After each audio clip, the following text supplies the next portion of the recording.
so true about this job, when done correctly, that I will fight anybody that gets a true practitioner of this art form's way, because I know you're wrong. This is the truth, and you are obstructing it. I'm not talking about the content, I'm talking about the art form. Do you understand?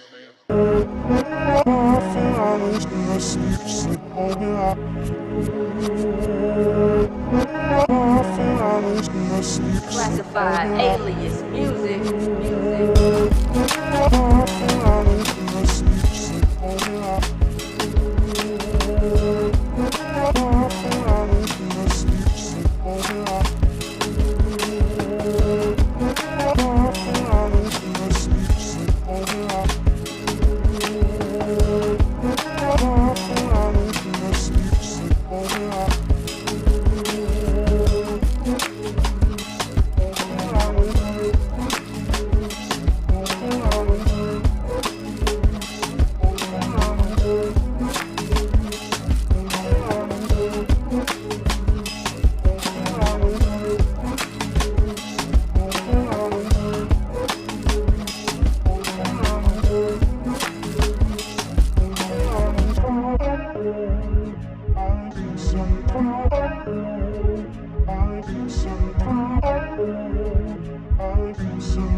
Classified alias music.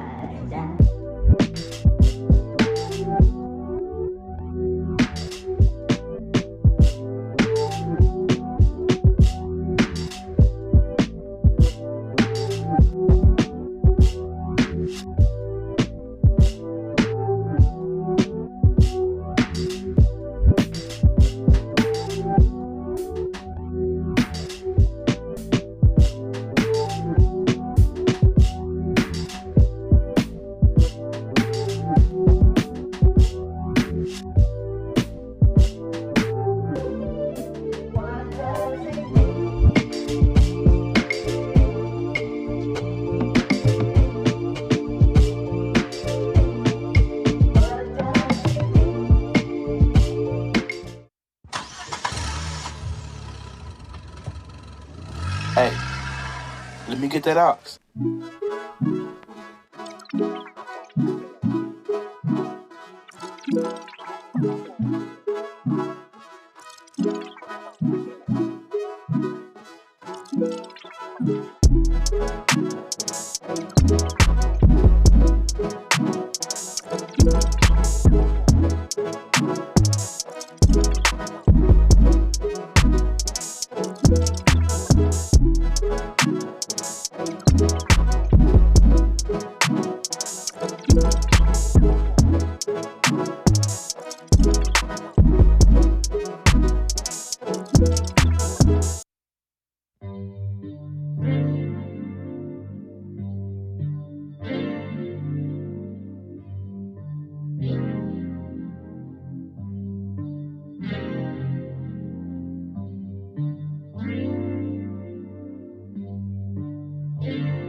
Classified alias music.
What it do, what it do, what it do. Good morning, good people. And it is a Juneteenth Friday. We ain't doing that today, man.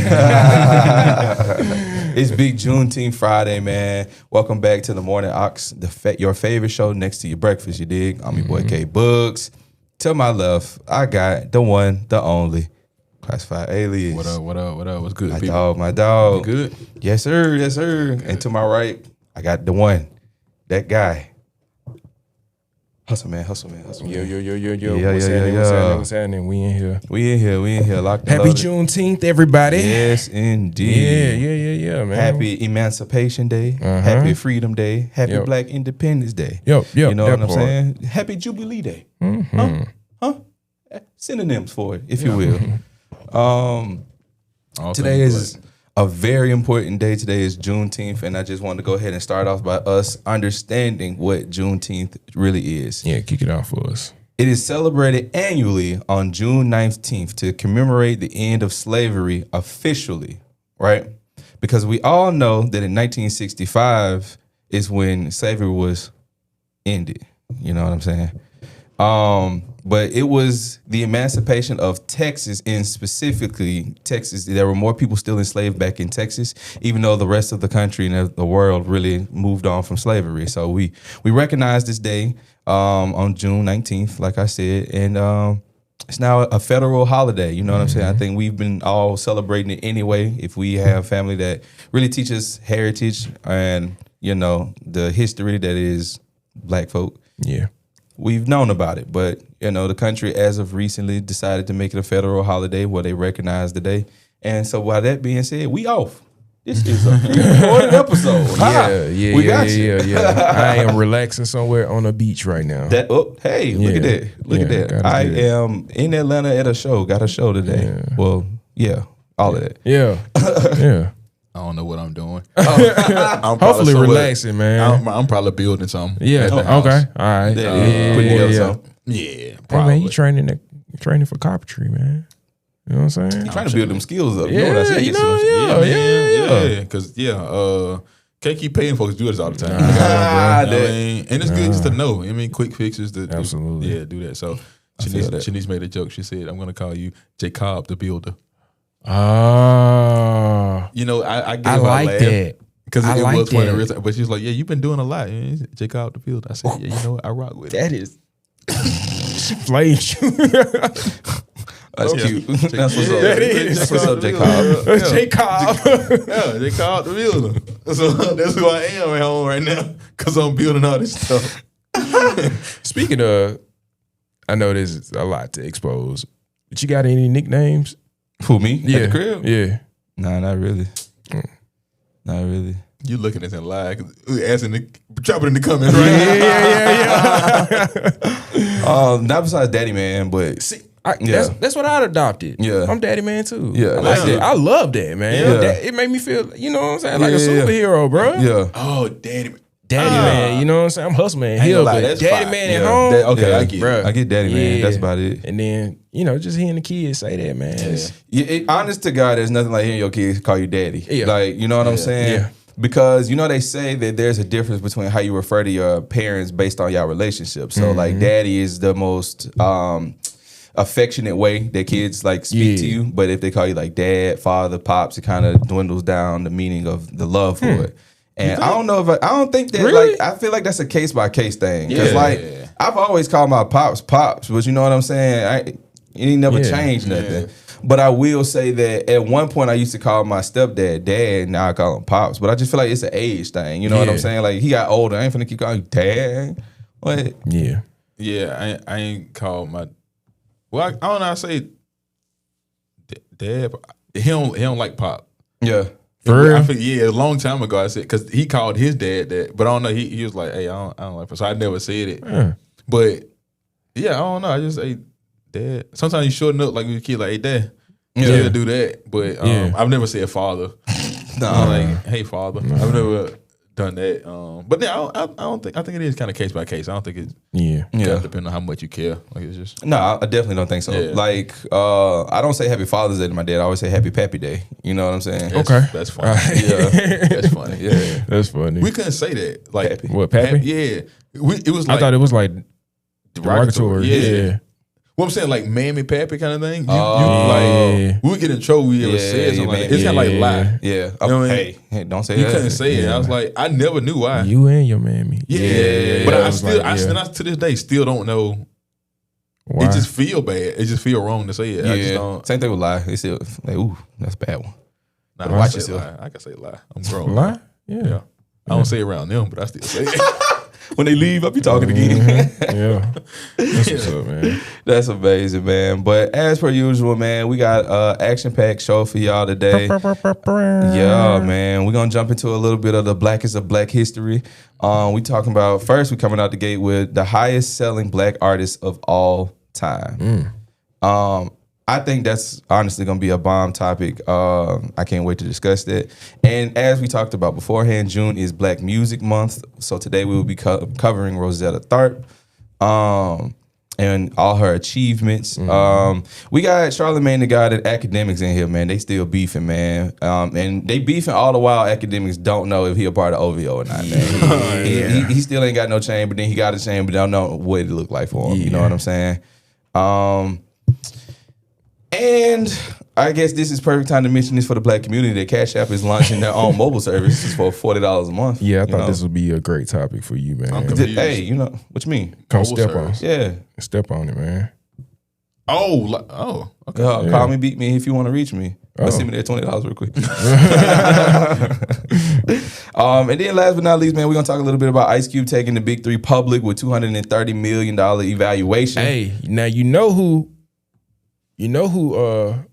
put up a post about this? Your boy Chameleon there. Telling y'all, follow the money. Follow the money. They see me invest. Yes, sir. And stars. And now I'm bringing Big Three to the block. Trying to get me wealthy. What you mean? Yeah, man. What you mean? Yeah, let me follow Chameleon now. Yeah. That boy, I'm finna follow him on IG right now. Going on, bro. Let me get right, because we ain't doing enough, bro. We're not investing the right way, man. The only way to invest is the Chameleon that way, man. I'm definitely looking at that, man. You did. So as per usual, man, we got an action-packed show for y'all. Y'all go to the website.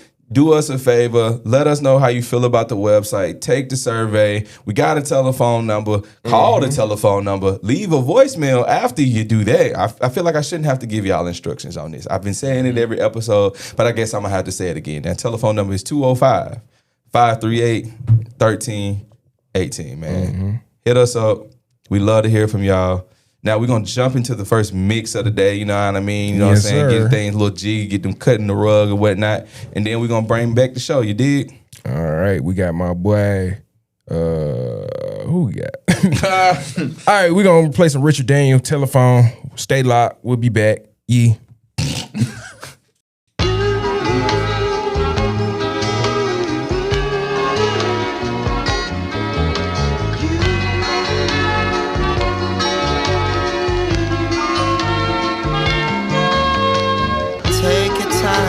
But don't be long, I'll be right here, standing strong.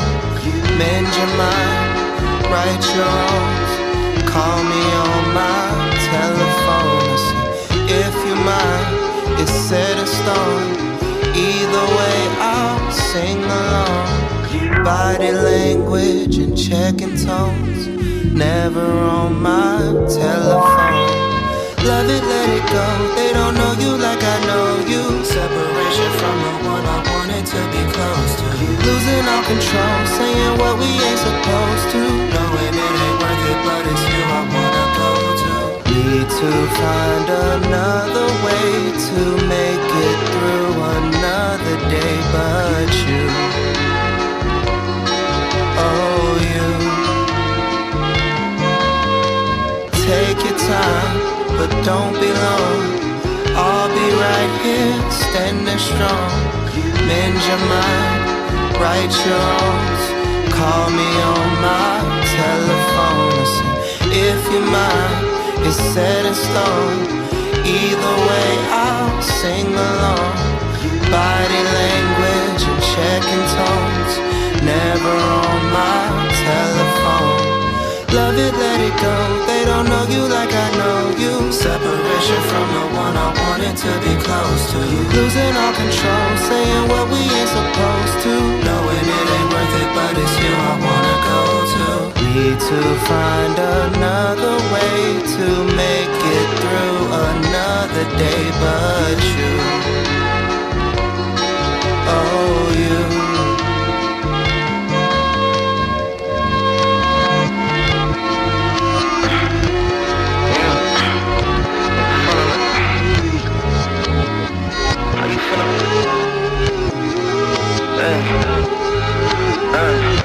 Hate being alone, hate singing this song. Losing people cause you hate feeling numb. Talk to a nigga, you act like I'm dumb.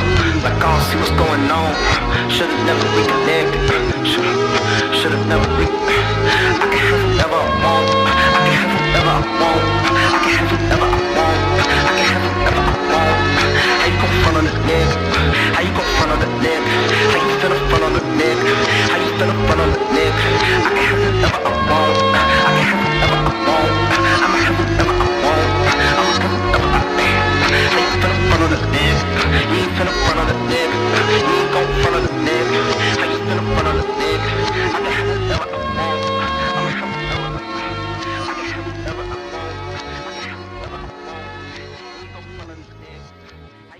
right, man. Welcome back to the Morning Arts, man. Like I said, it's your favorite show next to your breakfast. And it's Juneteenth, man. Happy Blackity Black Day, y'all. Yep. I wish I would have brought a change of shirts for this. You know what I'm saying?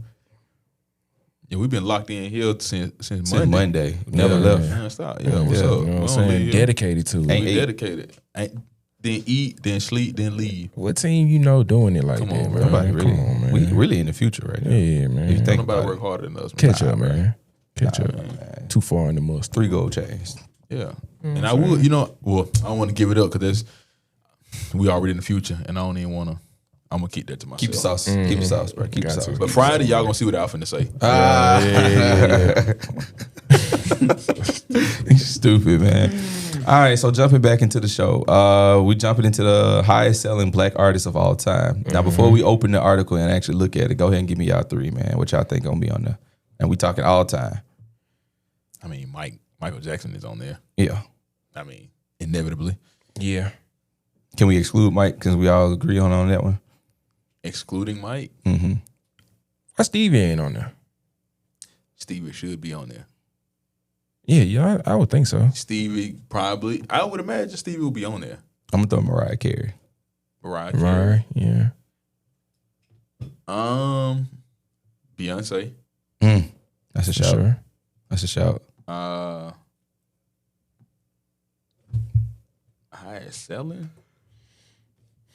You think like Prince? You think Prince on here?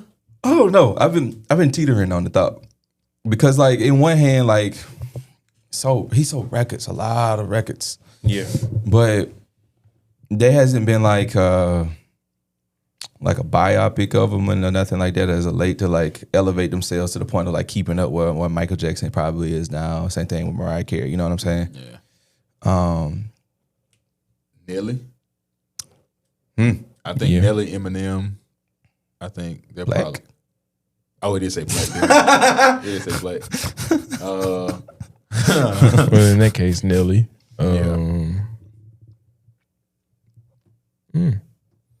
What about, do groups and bands count? Yeah.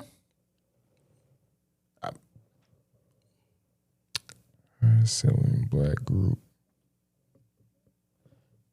That's oh, okay. What? I thought that showed Islamic. Who is this texting? We ain't ate since Monday, so probably. Man. I'm weak. I don't know, but who on here? Let's see who on there. Yeah, let's see who on there. Let's do it, man. So, number 1, Michael Jackson. Number 2, Mariah Carey. Number 3, Beyonce. Number 4, Rihanna. 5 is Drake. Okay. 6 is Kanye. 7 is Whitney Houston. Okay. I ain't mad at that. Wouldn't have said drink, but I mean, why is that only 7 though? Why we can usually we have like a top 10. I guess in that case, who would be in that top 10? I don't know if these are accurate because we're looking at this and saying, well, I guess it says over 160 million. So I guess, oh yeah. I ain't thinking about Rihanna, but It's saying Mariah Carey around 200 million records sold. I think it's probably more than that. Okay. Like stuff like that, just because of. Well, this is a shade room. But around streaming. Yeah. So a certain amount of streams equals a certain amount of sales. Yeah. Even Christmas alone, when you get that, I know every year she doing numbers. You know what I mean? So you think she owned the rights to that song? Some of it, I'm sure. I doubt she got all of it, but I'm sure she owns some publishing on that for sure. Yeah. Huh. Mike saying around 1 million records sold. 500 million sold. It got to be more than that, bro. He might be touching a B for real. I feel like he be touching a B. That's what I'm saying. I don't know. Yeah. But I think all these people are accurate. Who would you think? That don't belong Kanye West. Out of that group. What? You crazy? Just out of that group. Excuse me. You think Kanye don't belong in this group? Mm-hmm. How? What you mean? Yeah, as far as like sales on the record, I just for me, everybody on that group, if you walk into everybody other than Drake, if you walk into a room of people and you say, "Do you like this person's music?" and could you believe that this person was the highest selling artist? All of them people, everybody in the room would 100% agree with. But if you start, when you say Kanye, I don't think everybody in the room will 100% be like, oh yeah, well, I don't think I can see that one. I think everybody be like, Everybody else like, oh, I can see that. I can see that. I can see that. We ain't saying last 5 years. We saying all time. I know. I'm saying like he would be the only person that I was like, oh, I can't necessarily see that immediately like everybody else. Everybody else, that's a no-brainer. Kanye, I'm like, I'd shake my head to that. Nah, I disagree. I think only person outside of Michael Jackson that I had purchased the album was Kanye. Fair. You know what I'm saying? So yeah, I contributed to that sale. Me too. I 100% agree. On a personal level, I agree that he's supposed to be there. But like just thinking about it, if we in a mass room of people, yeah, you know what I'm saying? Well, even looking at, he's touring in Europe, a lot of stuff, and it was I forget how many days it's been, but on average, I was like 6 days. It's been an average of like 80,000 people a show. That's crazy. Yeah, that's a crazy pool. Like just say you do a show for a week and on average it's 80,000 people there every night. That's ridiculous. I think like globally, he's for sure on that list. I don't think I've accumulated 80,000 views on my show yet. Like, that's crazy. That's a lot. Yeah. You know what I mean? That's like a sickening number. Yeah. So I think, I think he's on that list. Yeah. And then we think about even like the crossover, like a lot of the stuff he's doing now isn't necessarily appealing to us. Yeah. But it's more than us around.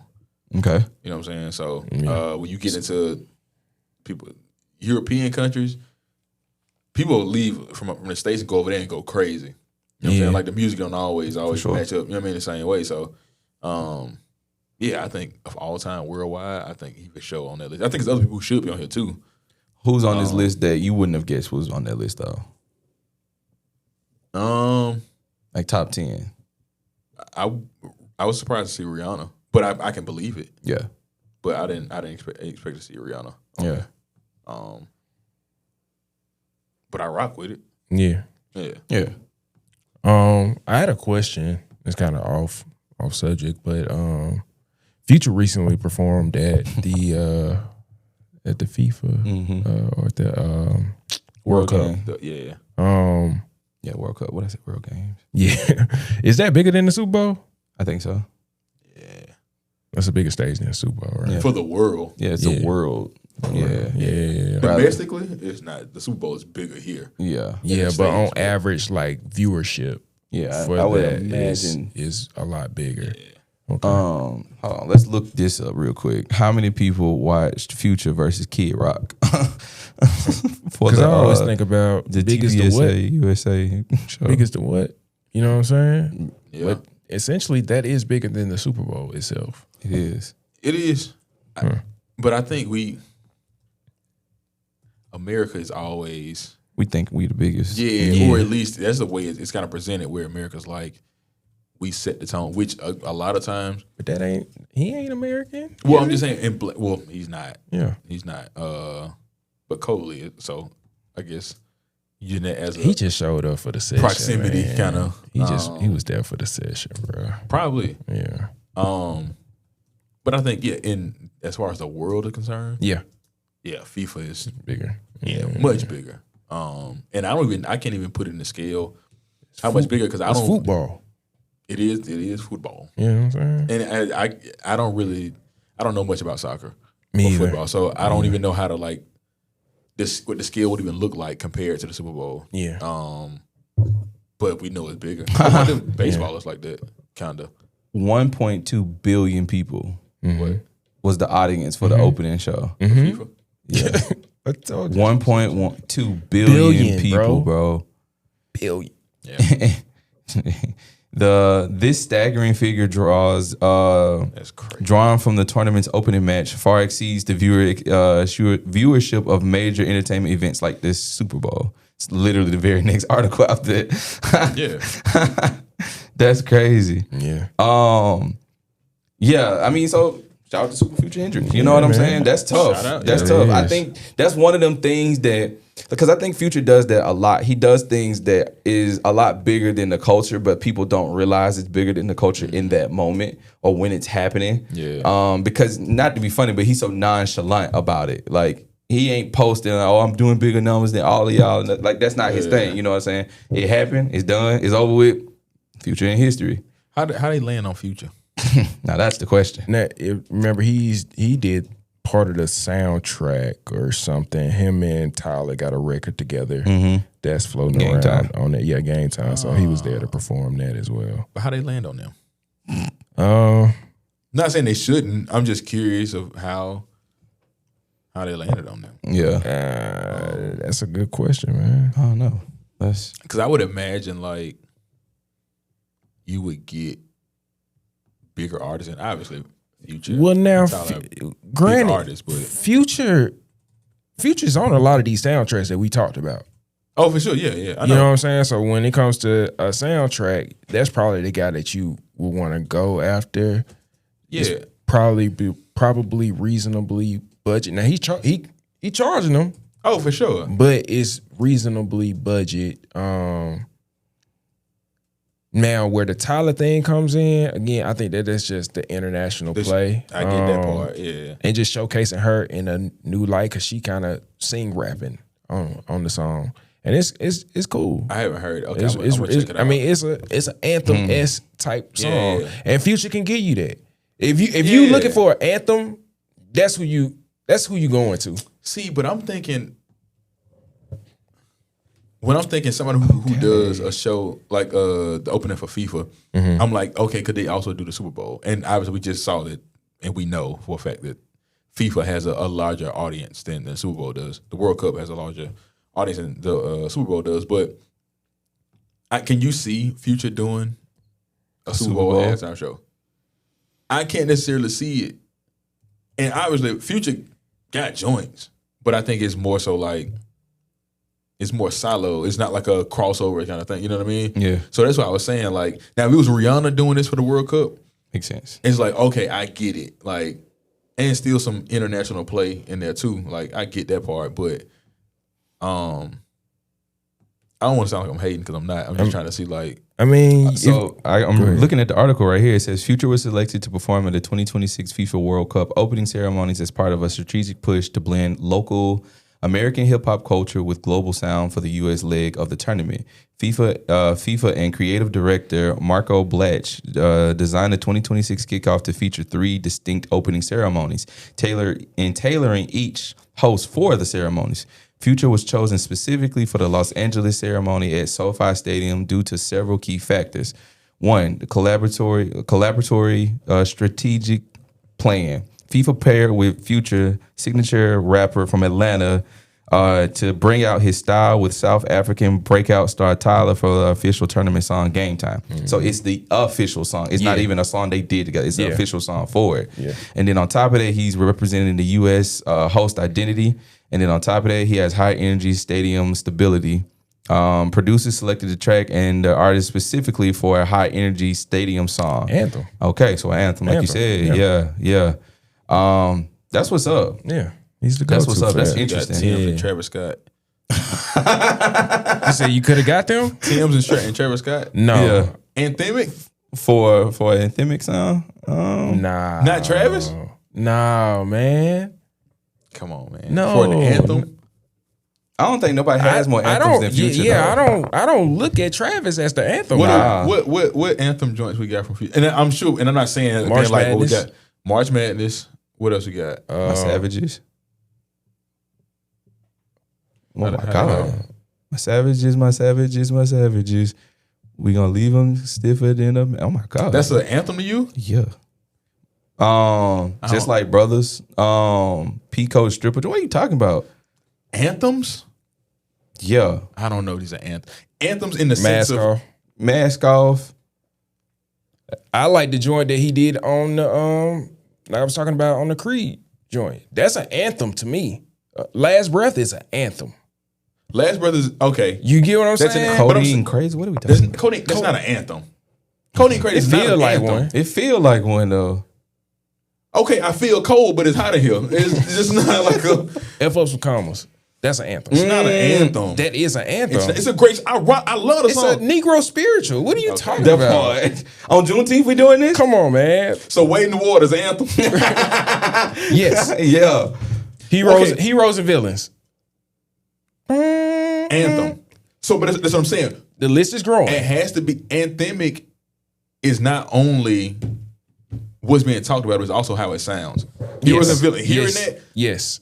Codeine Crazy is not. It's a great song, but it's not an anthem. What about shit? I can see how that could be Tony considered. Montana. That's not an anthem. Tony Montana Is not an anthem. Life is Good an anthem? The Drake and It's not. It's not. It's not an anthem. That's what I'm saying. It's not. It's when I hear anthem, think about like Dreams and Nightmares. Is that an anthem? So when I don't know if that's necessarily an anthem. It's a big song, but anthem I feel like it's its own almost like genre. Like that's not like Take Your Shirt Off with Petey Pablo. That's an anthem. That's an anthem. Okay. That's an anthem. That's an anthem for sure. For sure. Okay. So let me ask you this: is Time Trial an anthem? Who? Time Trial. Last Mr. Big. No. It's not. Oh, it feels like it. Yeah, but it's not an Okay, anthem. so I think the way I'm thinking about it is the song that brings people together to sing. It rallies you together to sing a specific track.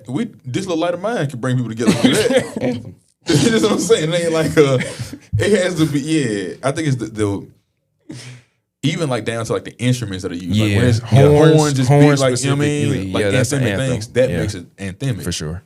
So I'm saying like even Mask Off, I can see how it could be anthemic. Even like well, I want the King's Dead. Man, maybe.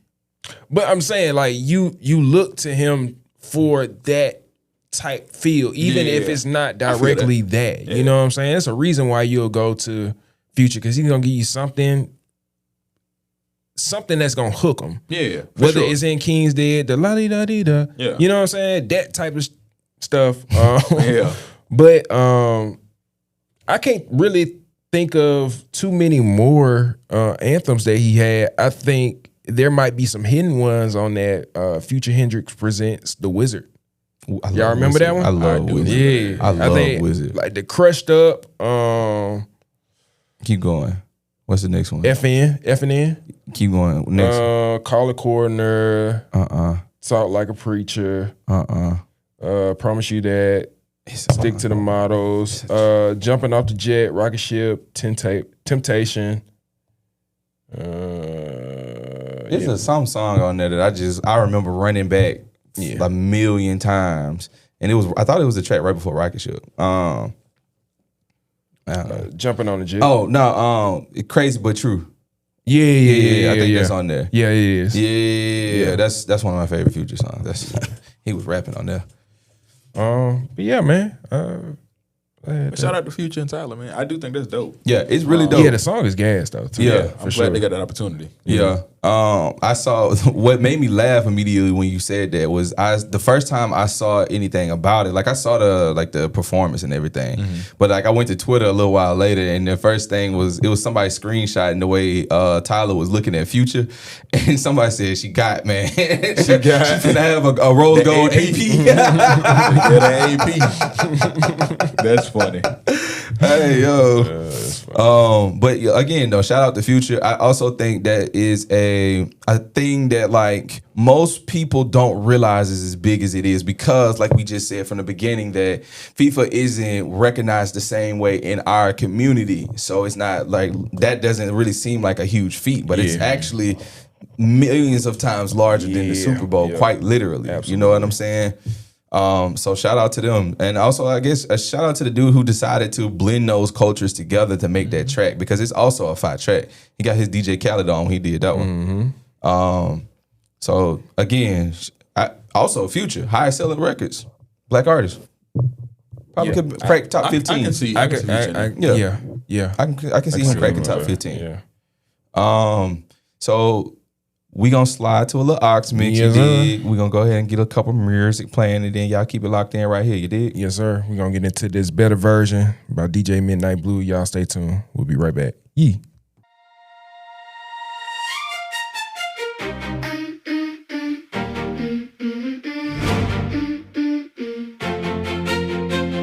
I used to shrink myself to fit the room, fold my edges so nobody moves, smile through the things that stung the most, became a watered down version of close. But something cracked inside the old routine, like light through a wall that was wasn't supposed to lean. I stopped apologizing for the space I take. Started choosing me for my own sake. I'm not going back to who I was before. I've already opened up a better door. No more playing small, no more hiding out. This is what becoming is all about. I'm a better version of the one who used to disappear. Better version. I finally like the face I see and hear. Every scar's a story, every fall is teaching. I was always growing, always reaching. Better version of me.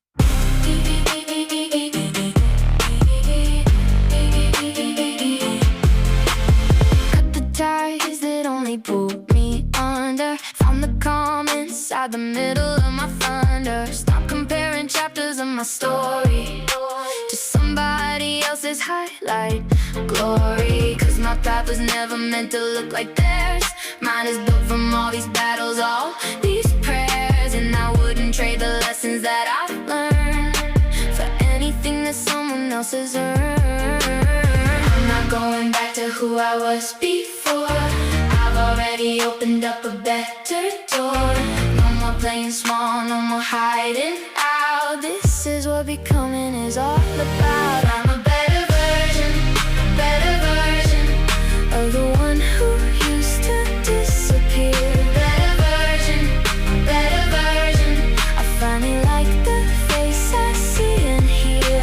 Every scar's a story, every fall was teaching. I was always growing, always reaching. Better version of me. It didn't happen all at once. It was 1,000 small choices, 1,000 quiet mornings, deciding I was worth it. I'm a better version of the one who used to disappear. Better version. I finally like the face I see and hear.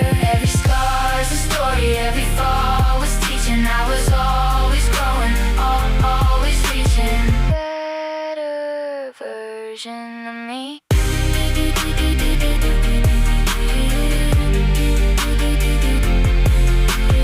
version.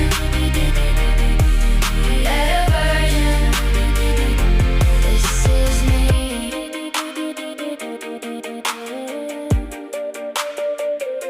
This is me. And we back. Yeah.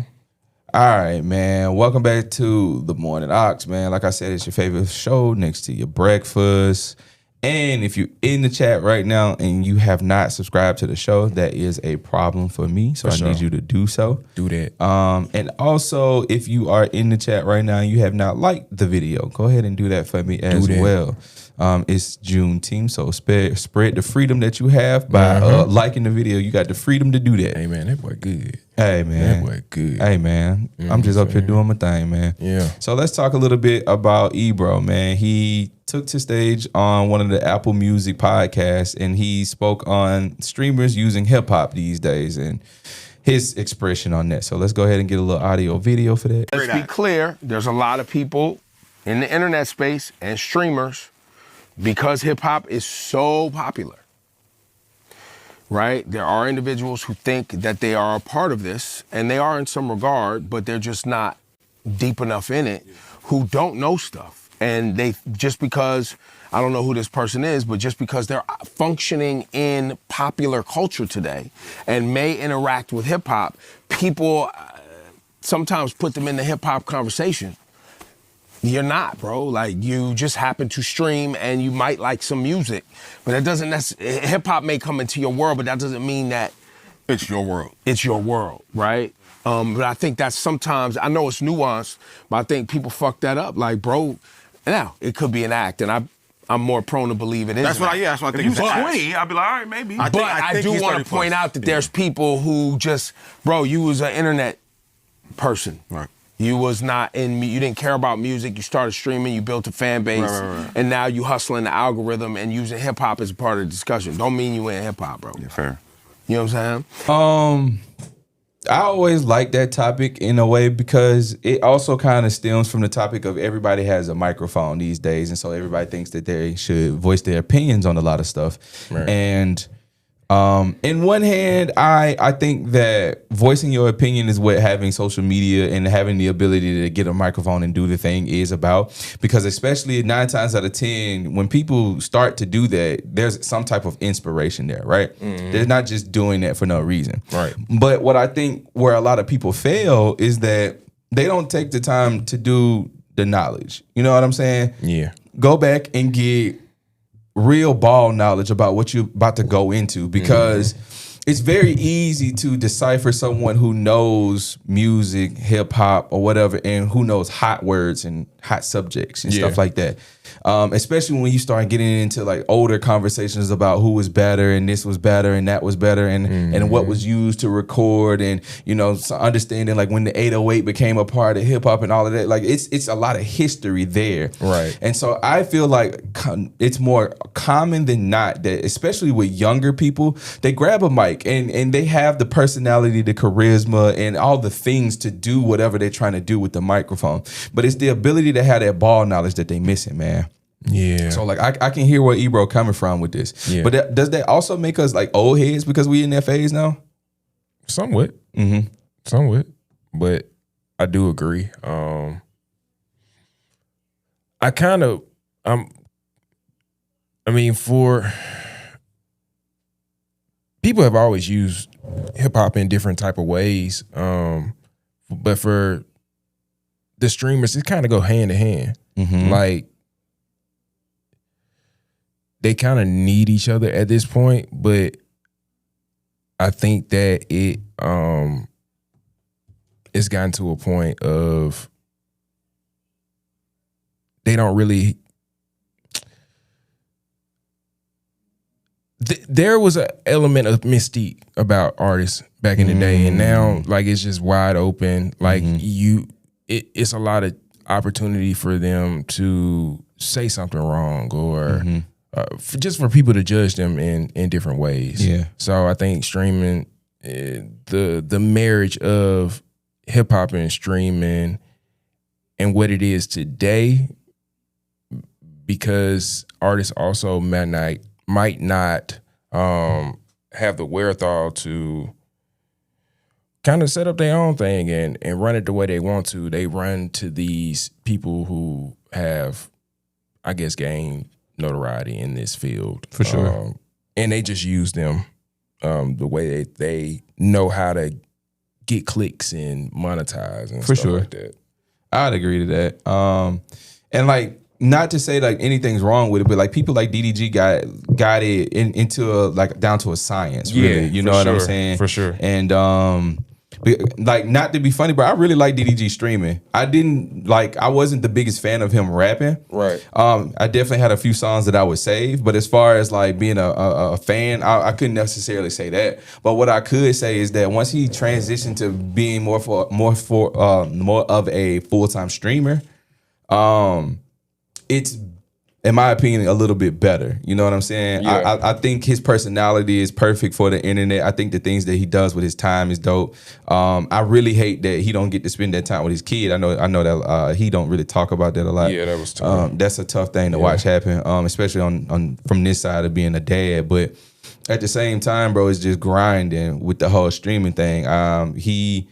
I think he did that one stream. He streamed until he hit 1 million followers or something like that when he got really close, which was really cool. He did that album where Blame It on Chat, where he sat there for a few nights and just made an album based off of what Chat was voting on, selecting, and everything like that. Yeah. I think that those stuff like that is how you get the cheat code to making money on the internet for real. And that's how clipping work, and that's how all of that stuff works.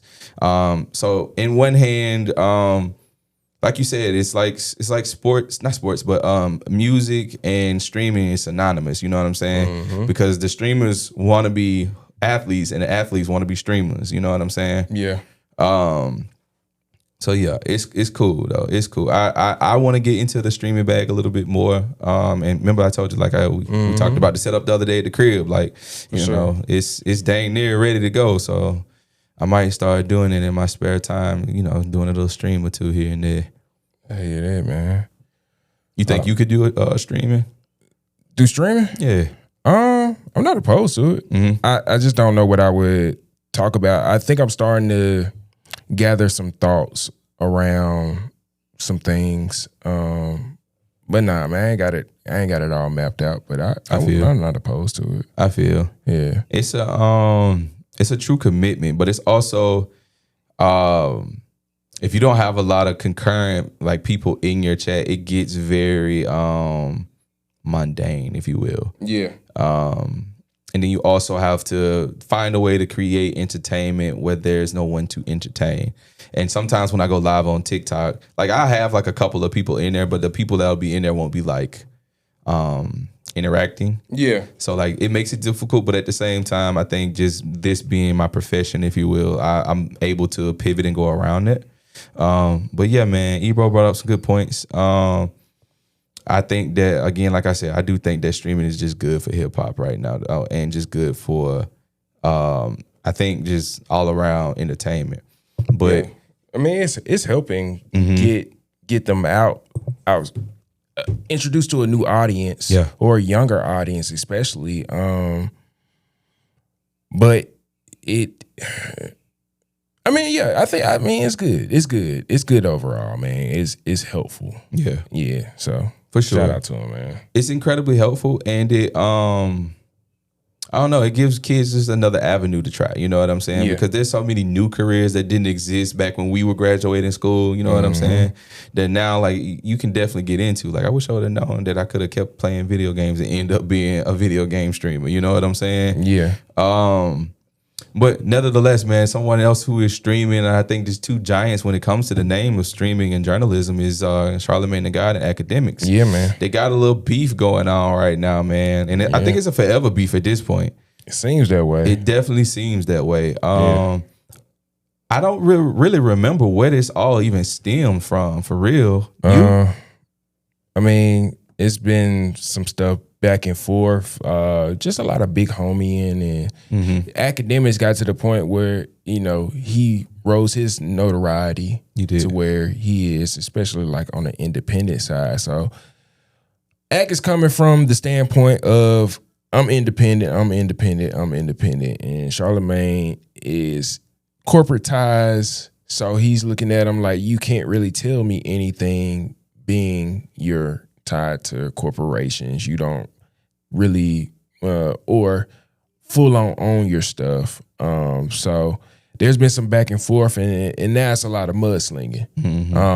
Recently, Akademiks said that he got a call from Charlamagne that related to some people around him telling some information about some of his dealings. And it's a lot of mudslinging. So Akademiks sent out a warning, basically saying, "Hey, there's no DJ Khaled's around me. Either you with me or you against me," type of thing. And it seems like they're at odds today. So one of the clips that surfaced is Akademiks coming to the realization that he might be a part of OVO, and OVO is a lot larger than what he expects, or is under the impression that it is. So yeah, man, we gonna run that clip real quick. Let's see. This is OVO Ak. Let's see what he's talking about. Goes on to reveal to everyone that this is all actually just a cover, going on to claim himself that OVO is actually a gang, even ending the song with a skit from Bender Don, who says that the OVO necklace he got from Drake is a symbol of their membership to the same gang. Drake also brags on that song Plot Twist about how he's trying to stay laid back because— Wait, chat, am I in the gang too? Wait, chat, am I in the gang too? Chat, am I in the gang too? Oh shit. Oh shit. Yo, when I see Chubbs, do I call him big homie or do you call me big homie? Like, how does this work? I need to know the hierarchy. But then he goes on to say Free Greasy. This is a reference to an infamous former leader of the G-Way gang, and later in the song, Drake even raps that if you don't know the G-Way gang handshake, then he simply can't trust you. The both explaining which signs he's throwing up, starting with the 6 representing the entire Toronto, before rapping how he's twisting the R, this being a tribute to another G-Way affiliated Toronto gang set known as... Wait, hold on, man. Like, I feel like I just missed this chapter. Yo, chat, I swear when Drake gave me the chain, he never gave me the manual. Like, he gave me the... Like, yo, it's like he gave me the chain, like, yo, long overdue. You know, you OVO now. I'm like, oh, shit, fire. That's... Hold on. I'm like, it's fire. He never gave me the manual. Like, yo, chat, he gave me the chain, and then he dropped the video, and I'm like, yo, I'm supposed to know all the mans them in the video, because... Next video I'm in there. Like, yo, where's the one where, like, he redoes the headline shit, but it look mad gangster now? What's the name of that song? What's the name of that song, chat? Oh, yeah, this one's, yeah. So I ain't gonna lie. When we got to this part, I'm like, yo, Drake got to give me, like, the OVO yearbook. I don't know all the guys in here. Like, you know what I mean? Like, yo, we the fam now. Like, yo, it's OVO act. Like, I'm like, all right, bet. So I'm like, all right, okay. All right, I know Chubbs. Yeah, there's a lot of people in here. Like, you know, like when you crip, like you gotta know Tookie Williams and shit like that. Like, you gotta know Big U.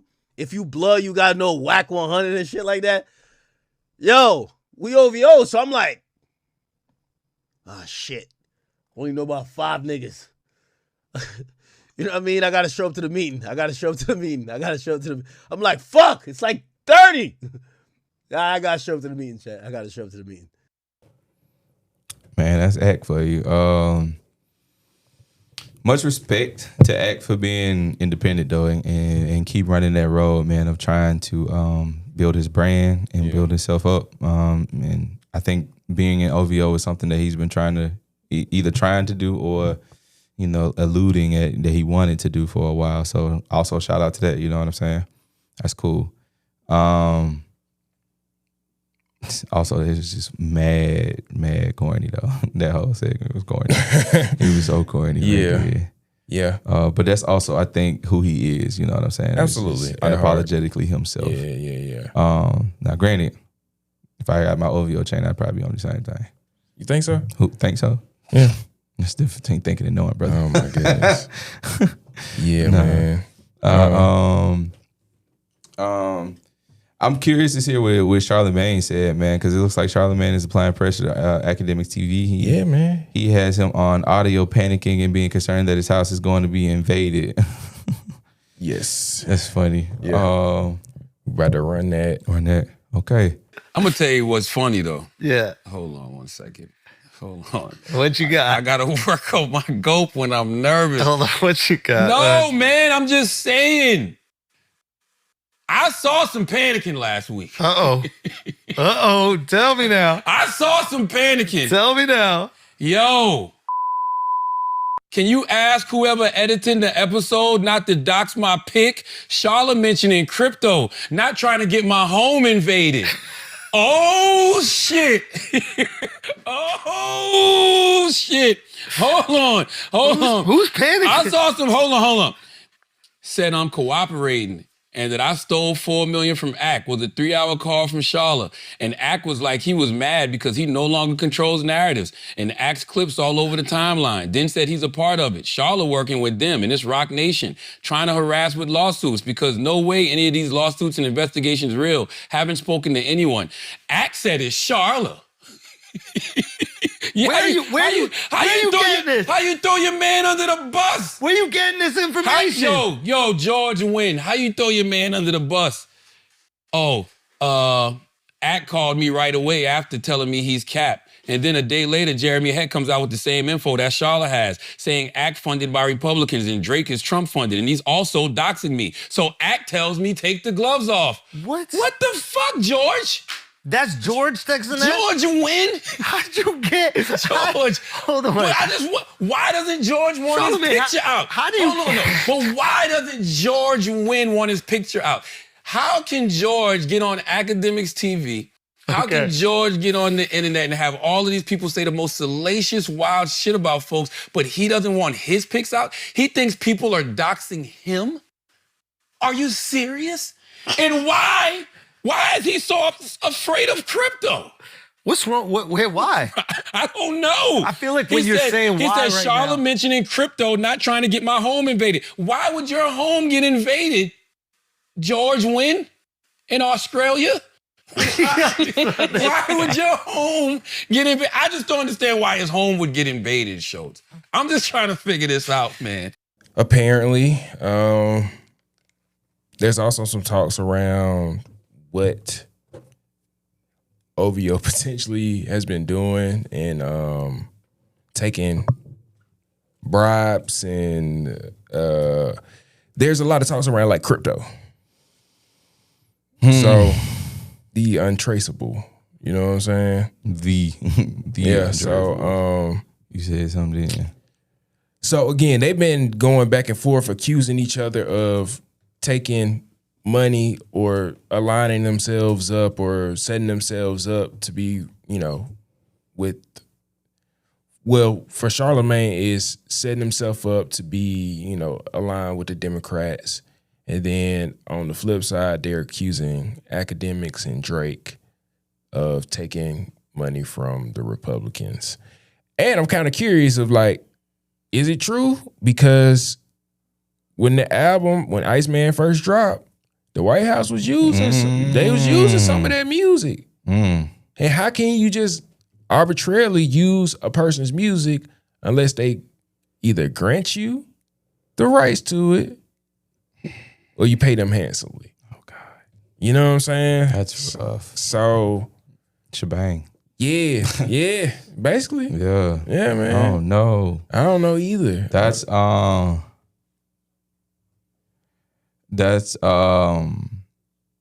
alarming, if you will.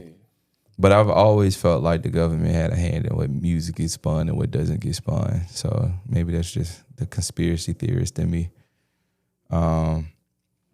But it's dang, man. I just don't like that. I'm gonna be real, I don't like that. I'm sure that there's some pushback on them using it, but I mean, there ain't no coincidence in my mind. I don't think so. Yeah. I don't believe in coincidence. Yeah. I don't believe in coincidences at all. They use music very intentionally, especially in this today and age of political theater, if you would say. Yeah. Especially like I don't know if you heard some more of the Lego joints that they've been cooking up. Of course. Yeah. I love those. Yeah. I feel like they're made by Americans. You think so? Yeah, I think that's the backside to that. It's not really coming from there. It's more propaganda we being fed. Yeah, I've determined it now after watching 36 of them videos. Yeah. It's the only way that they can tell us what they're True. doing. Yeah. Without, you know. You know how the pack is. They got to tell us before they do it. Again, and how would these other countries freely be able to use the Lego IP the way that they are using it?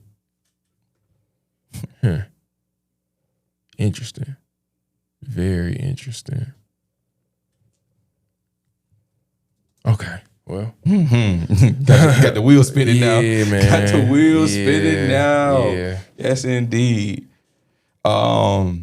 It's odd, bro. It's truly odd. Yeah.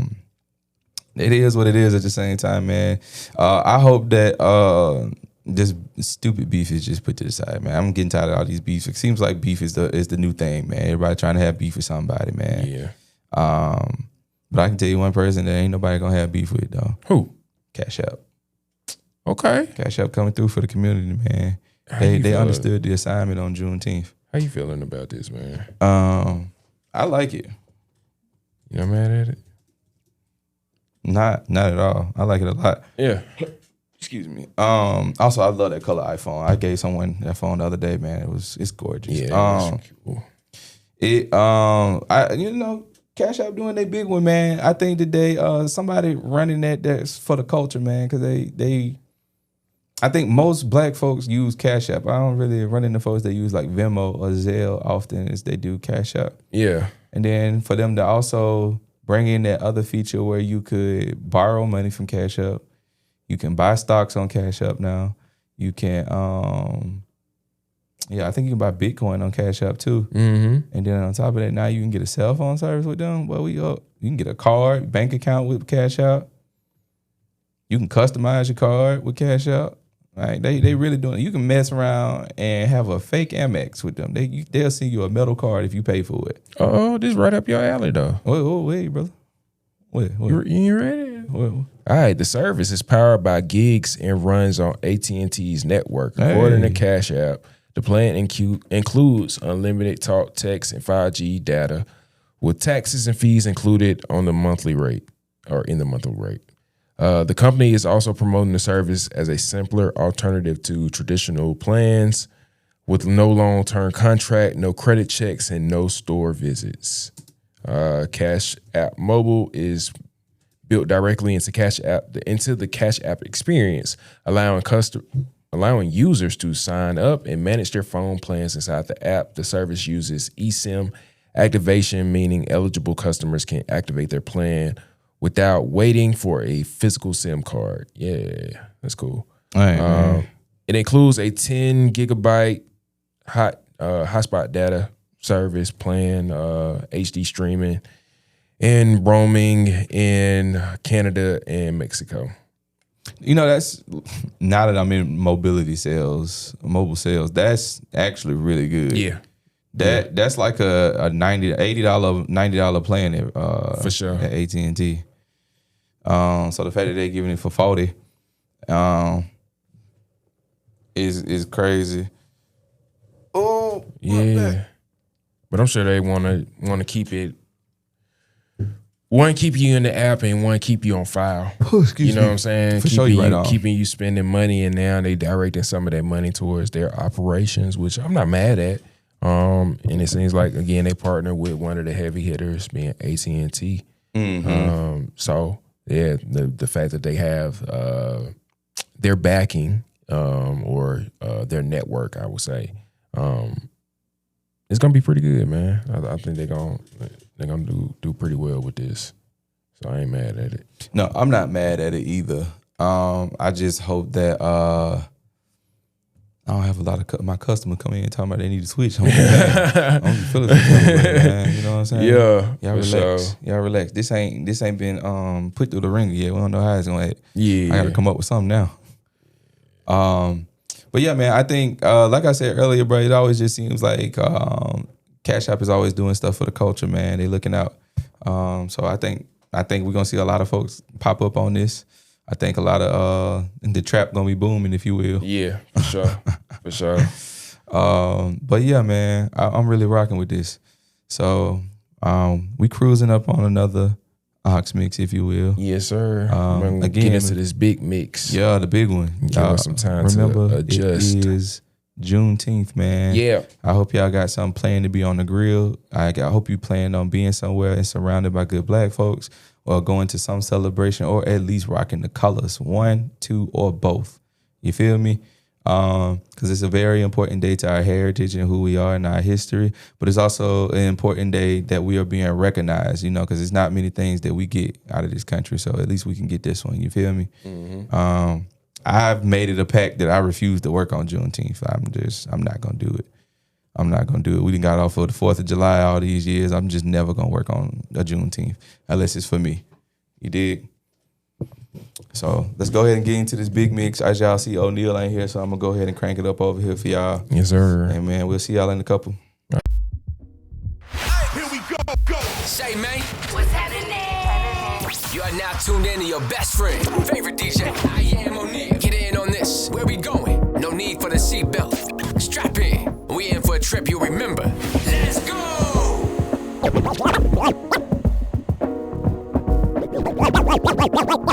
DT's and Mr. Make It Look Easy, man. I'm plugged in with the Morning Ox. Go check my folks out Monday, Wednesday, and Friday, man. Tap in. Let's get it.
Plugged in with the Morning Ox. Make sure you tune in every Monday, Wednesday, and Friday. Keep it locked.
So what's the scenario?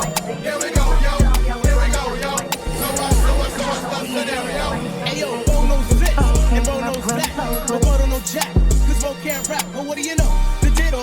up to back. No batteries included and no strings attached. No holds barred. No time for move faking. Got to get the loot so I can bring home the bacon. Brothers front, they say the chop can't flow, but we've been known to do the impossible like Broadway Joe. So sleep if you want, like who will help you get disease true. But here's the real scoop. I'm all that and then some. Short duck and nut inside your eye to show you where I'm vexed, fuming. I've had it up to here. My days of pain, dues are over. Acknowledge me is in there, yeah. Head for the border, go get a taco. I be wrecking from the jump street, meaning from the get go. Sit back, relax, and let yourself go. Don't sweat what you heard, but act like you know. Yes, y'all. Who got the vibe? It's the tribe, y'all. Real live, y'all. Inside, outside, come around. Round. Some may I say, call me Charlie. The word.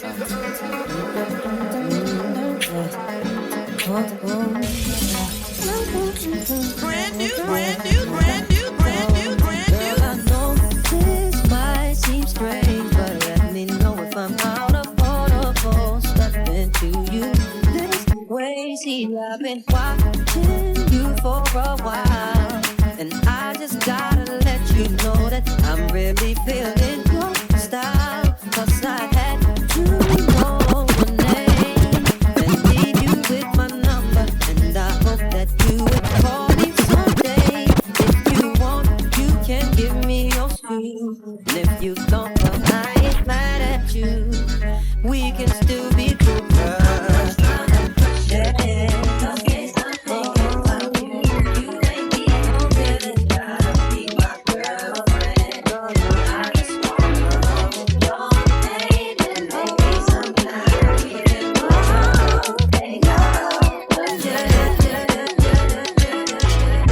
Makes no difference what you're going through. You're gonna make it. God's gonna see you through. Hold your head up, put a smile on your face. This is another test. It won't last always. So get it. Yo, it's your boy Billy Sheen, man, and you're not tuned into the Morning Ox. Stay plugged in.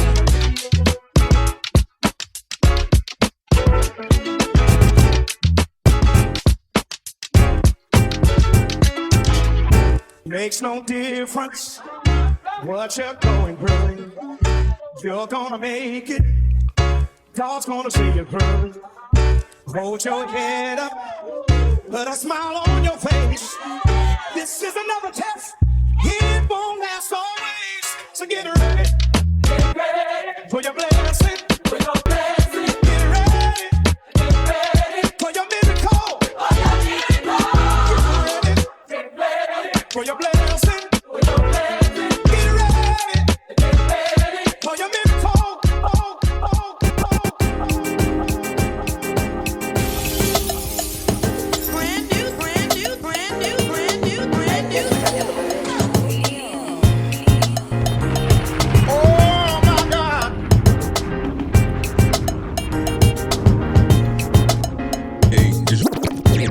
Boy left the boom, hey.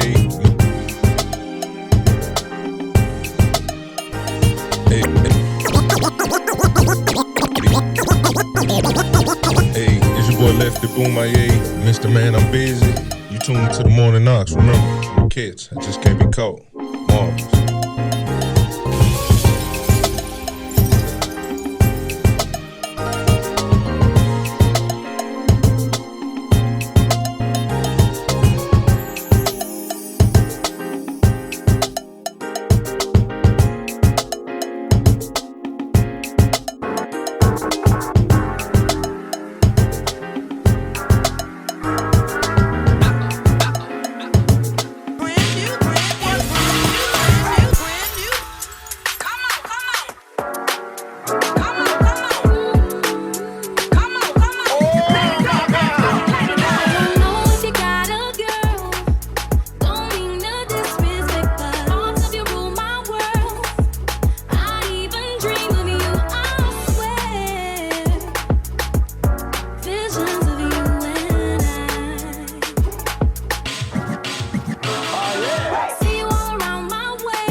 good? It's your boy Rod Parker, man. I'm on the greatest morning show of all time, The Morning Ox. It's from 7 to 9. Look, make sure you tune in. Make sure you tap in Monday, Wednesday, Friday. Get right or get left, baby. Quit playing.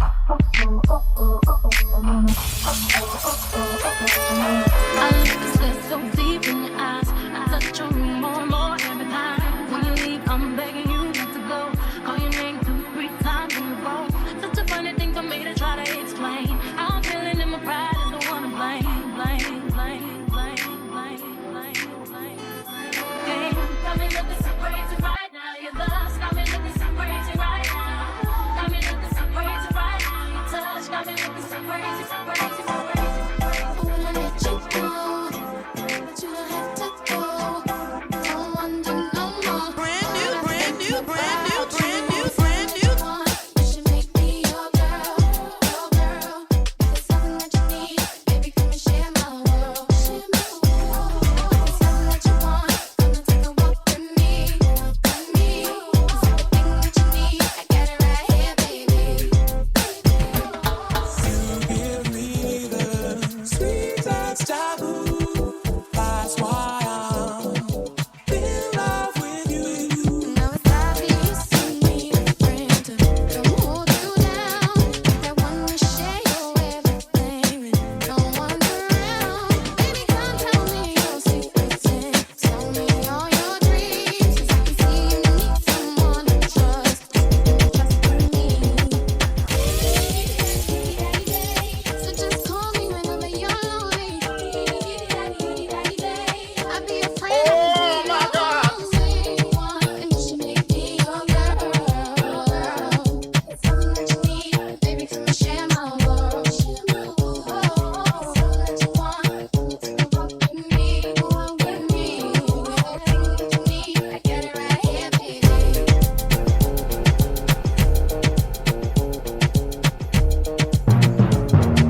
Brand new, brand new, brand new, brand new, brand new.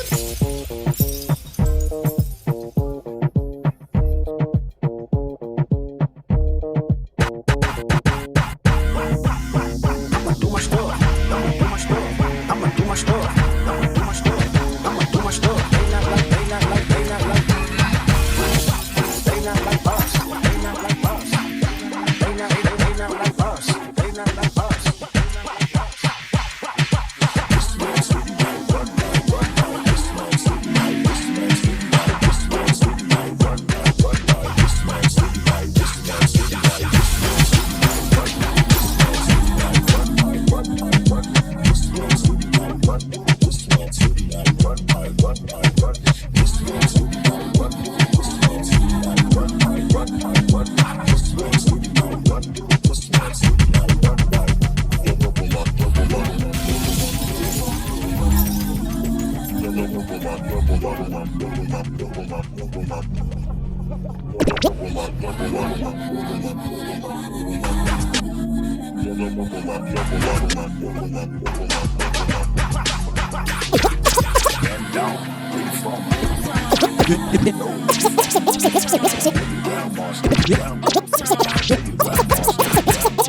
It's your girl Alexis the Rapper. Y'all make sure you tune in every Monday, Wednesday, and Friday, 7 to 9 to The Morning Ox.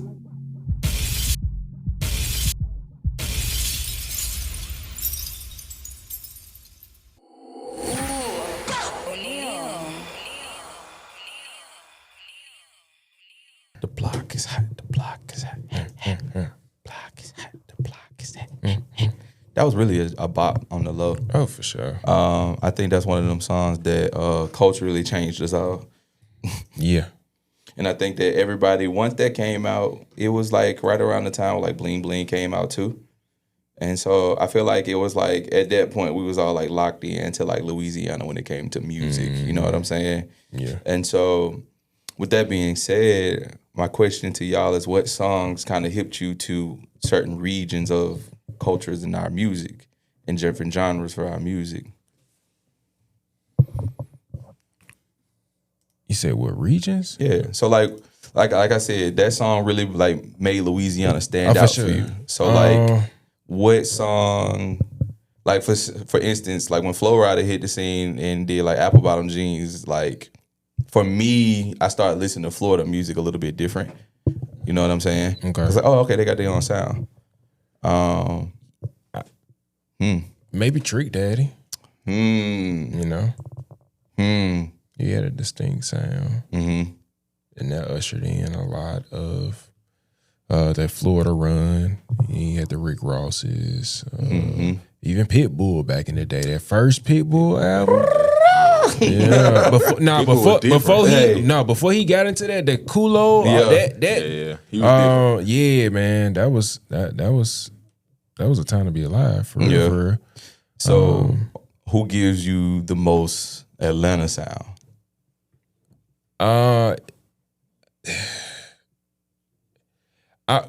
You got 3 different types of Atlanta for real. Yeah, you had 3 different iterations. You had like the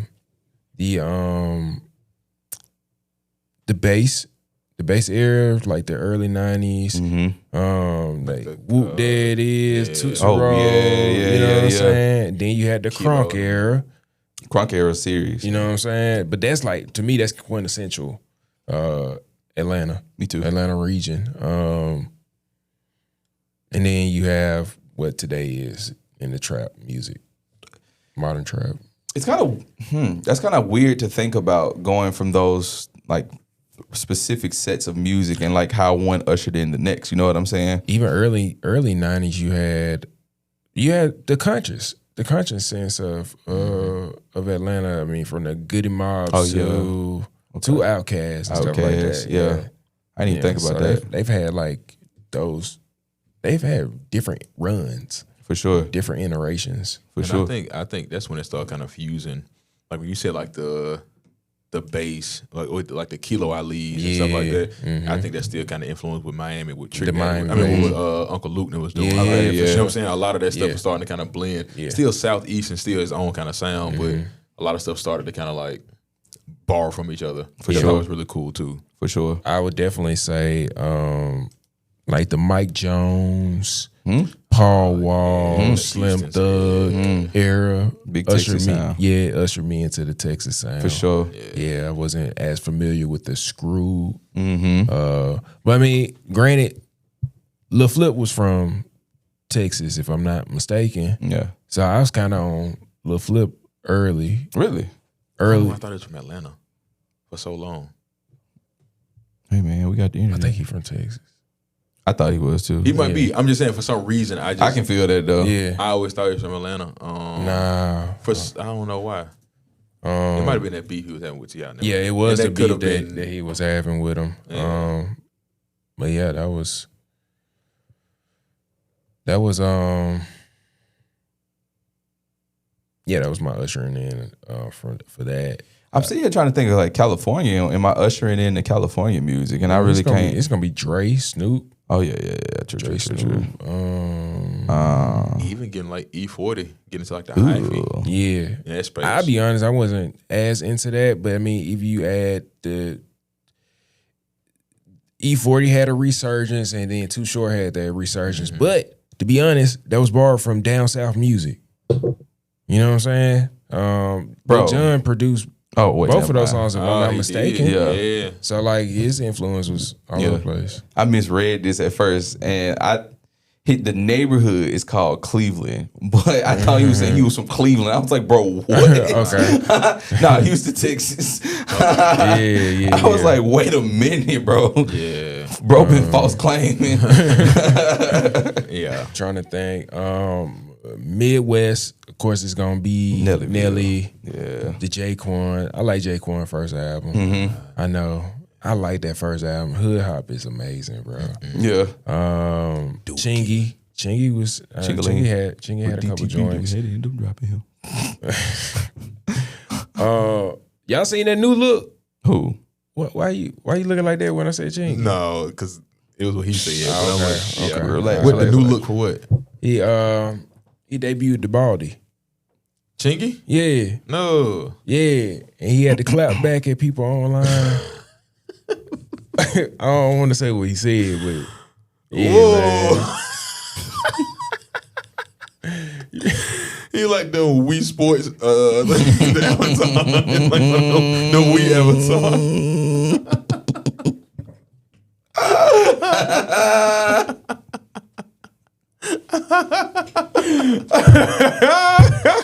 Ain't no way, That's bro. so funny. Ain't bro. no way, gang. Ain't no way. They're like David John from Shark Tank. Damn, yeah. There's no way you just said that, bro. You flaming him, bro. That's so funny, bro. Bald head with the goatee like that. Yeah. That's exactly what he looked like. Yeah. But yeah, he ain't like what y'all was saying in them comments, man. Hey, man, I'm bald, bro. I can tell you right now. Nah, but he was like, they was talking about, they called him gay, but he's just like, y'all be talking about, you know, male, well-groomed male men.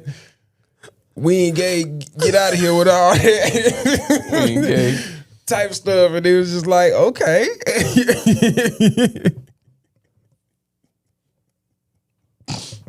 But now that you mentioned it, I'm glad you brought it up. He don't like men's no more. Women's. All right.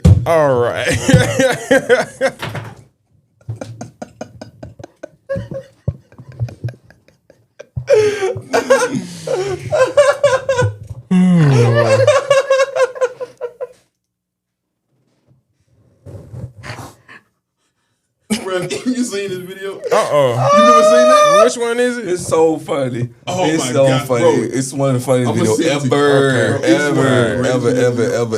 ever. Bro, just Women. I like women. Oh, it's that dude. Yeah.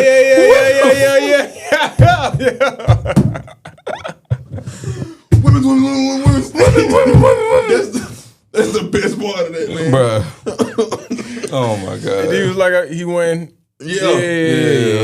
I've been delivered. I like women's. Right, it's so funny. It's so funny. That is funny. Oh my God. That is funny, man. Oh my God. Oh my goodness. That brought real bro. tears to my eyes. Oh my God. But yeah, man, I just wanted to ask that question just because as we obviously it's Juneteenth, so we want to definitely try to talk a little bit more about history, heritage, and all of those things. Mm-hmm. And so my mindset kind of went to like who represents what area when it comes to music. You know what I'm saying? And like who's really the person that region of the world would send to represent them. And like if we had a music games, you know what I'm saying? Like who would this area send to represent them? I guess who would up north send? Who's their representative? I mean, we know that from New York. Yeah, I'm saying, like, who would that person be? I think we know the obvious answer, but what's the non-obvious? Because of the sound? Tyler, the Creator, can take New York. No, he from Cali. Real? I thought he was from New York. No. Yeah. Why did I think that? Yeah, he from Cali. Yeah. Why did I think that? That whole crew, that whole scene is from New York. Yeah, all the Odd Future. I mean, Cali. Why did I think that? I mean, except Frank Ocean, but he lived out there. He was from New Orleans, but still. Yeah. I don't know why I thought that. Yeah, he's from out there. But up north, I guess because of the sound, because that's gonna be difficult because you got New York, but you also got Philly. Mm-hmm. Two big markets, two different sounds. So I don't know if you're saying like broadly, like northeast. That's a really hard one. That's a really hard one. I feel like making it broad would make the conversation better. Because, like I said, if it was like the games, like we got the Olympic games, but music games, and we got all of these different things that's about to take place, from lyrically being able, how you gonna ride the beat, you know what I'm saying? What kind of beat? Can you make a club banger? Can you make an anthem? Can you make a lyrical track? And we just put all of that together to see who can do it the best and what region would do the best. What do you think coming out with that, though? I think the South would win that. I think the South wins. Like Dirty South will win that. Yeah, And the South Dirty wins. South really just being like Louisiana, Mississippi, Alabama, Georgia, Florida, you know what I'm saying? Like the Dirty South for real. Yeah, but I feel like we got anthems that resonate with us, just like New York got anthems that resonate with them that doesn't resonate with us at all. So what they consider to be, you know what I'm saying, the ish out there, we ain't looking at it like that. But we do have respect for the craft and some of the artists that come along. I mean, the South even reveres Jay as one of the top dogs, but counter, a lot of them revere Andre as the top dog. Yeah. You know what I'm saying? But I mean, they aren't equally as active. I mean, neither one of them is really. Are we sending Andre 3000 to represent the Dirty South? Do we say that he represents? Can we say that? Absolutely, yeah, for sure. Absolutely. I think absolutely. Yeah, I mean, you can say Outkast as a whole, as a group. Yeah, but I mean, if it had, I think it could be either one of them or both of them. Yeah, for sure. So who represents Texas then? Because Texas can be its own region in its own. Again, it's difficult, man. Yeah. Bun B. Yeah. I ain't mad at that. Either him or I ain't mad at that. Or Scarface. Righteously, I think it's Scarface. I think it's Scarface. Though. I love Scarface. I think it's Scarface. Oh, for sure, I love for sure. Scarface so much, man. It's got to be Scarface, man. And then Ice Cube for California. Yeah, it's gonna be between him and Dre. I think you go Snoop. Yeah, I think it'd be Ice Cube and Snoop between the two. But I take Cube. I think you just go Snoop. Really? Yeah, I mean. Well, yeah. If we're going for the criteria of all the three things, yeah, that's fair. You want Snoop for sure. That's fair.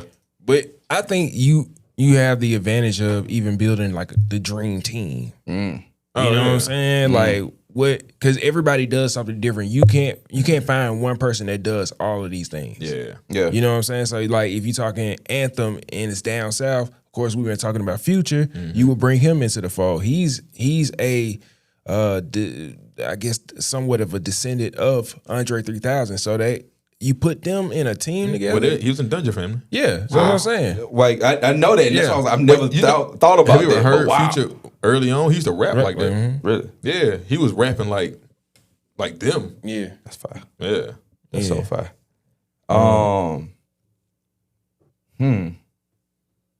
That would be cool though. I'm Oxfam. I'm curious who y'all think. Yeah, I am very curious who y'all think is will be great representatives for each region rather. Yeah. Kind of like playoff style, like brackets. You do bracket style. Having different divisions, and doing like that. I think that'd be cool. Yeah. Does Cole get claimed for the South? Yeah, Cole is South. I guess we'll have to, huh? Yeah. Yeah. But it's Wale. Because Virginia is technically the South. He the AC. I don't know what's going to happen. He Virginia or is he Washington? But DC. DC, Maryland, Virginia, that's still considered, if you look Mason-Dixon line, that's below it. Virginia's the South. Yeah, but we get the clip. So is Maryland. Okay, we get Clips, we get Pharrell, Yeah, that's what I'm we saying. get Missy, we get Tim. That's what I'm saying. So we looking at... Yeah, I want all that. I want all that. When we think those places, we don't think so. When I think the Clips, I don't really think that they South. You know what I mean? Well, technically, they are New York cats. They were born in New York. Okay. But they moved to Virginia, so they can have them. I'll take the rest of Take who? The Clips? They can have the Clips, and we take the rest of Virginia. Because that's Chris Brown. That's Chris. Yeah, it is. Missy Elliott. Now, Pharrell. I would be willing to give up Trey Songz to anybody that's willing. Chinky. That's who we looked like. I was trying to think when Trey Songz. Oh, okay. But yeah, we can give up Trey Songz for sure. Yeah. Matter of fact, I don't even, where is he from? He from Virginia? He's from Virginia. Really? I never thought about where he's from. Me neither. Never cared. Yeah. Never seen the guy. What's Chicago Midwest? Right. Chicago Midwest. Yeah, Chicago is the Midwest. You gotta. I mean, dang, how could you not? How could you not? And the music, I don't think it's like that. Music is universal. It doesn't necessarily sound like Midwest music. Yeah, but you gotta put his name in there. You got to. Who? The one that shall be. You know what I mean? Who? The one that shall. His name shall not be spoken. Him. The R. Yeah. If we talking strictly, you have to put it there. Yeah. You got Twista. You got Common. You got. And you got Kanye West. Was Soul Quarians? Was that? That was in New York. Because that was Jerusalem. Well, I guess Northeast. I know Common. Where's Erykah Badu from? Was she not in the Philly scene? She might not have been. Well, I'm saying I know all of them kind of ran together so crazy. Her and D'Angelo and Dilla and Common and like all of them. I know they're with the Roots and all that, but I don't know if it was in Philly or not. But Who was from Chicago? Yeah, who else? BJ, a Chicago kid. Yep. But then you also looking when you got Midwest, you still got Chance the Rapper. Michigan, you got Detroit. So even if we looking outside of that, you still got Vic. Yeah, but we going strictly hip hop. Erykah Badu from Texas. She is from Texas. Okay. Yeah. Didn't know that. Didn't know we that. got another one. Right. Yeah. But I mean, yeah, well, you kind of like going all over the places. Like, if you building a dream team, do you go one from every genre? If the dream team is a max of 3 people. And Big three. Big three, it can be any genre, anytime. Yeah. Because if we Midwest, Detroit, you got to go Stevie. Is Indiana considered Midwest? Yeah. You got to go Mike. My God. Either him or Freddie Gibbs. Michael Freddie Gibbs. That's a crazy. That's a toss up for real. You know what I mean? It's like a 51-49. You know what I'm saying? Stupid. Yeah, that's so funny. It's a lot. Yeah. Yeah, that'll be a difficult decision to make. Yeah. Also, what's that area called? Like out there by like Wyoming, North and South Dakota. Like you know what I'm saying? That's no man's land for real. Cold. Why is it there? I don't know nobody that came from those areas. I mean, Utah, greatest rapper alive in Utah. Who? I don't know. NBA YoungBoy live there. We count him. I don't think I can think of any rappers from Montana, North, South Dakota.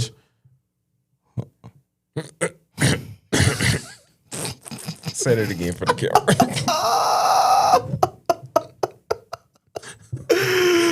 Montana. He was telling you where he lived the whole time, man. Yeah, he been on it the whole time. Frenchman in Montana. Yeah. Oh my God. It was right there the whole time. Dang, man. Dang. Connecting the dots. Y'all boy. want to hear me? Y'all just want to dance. Yeah.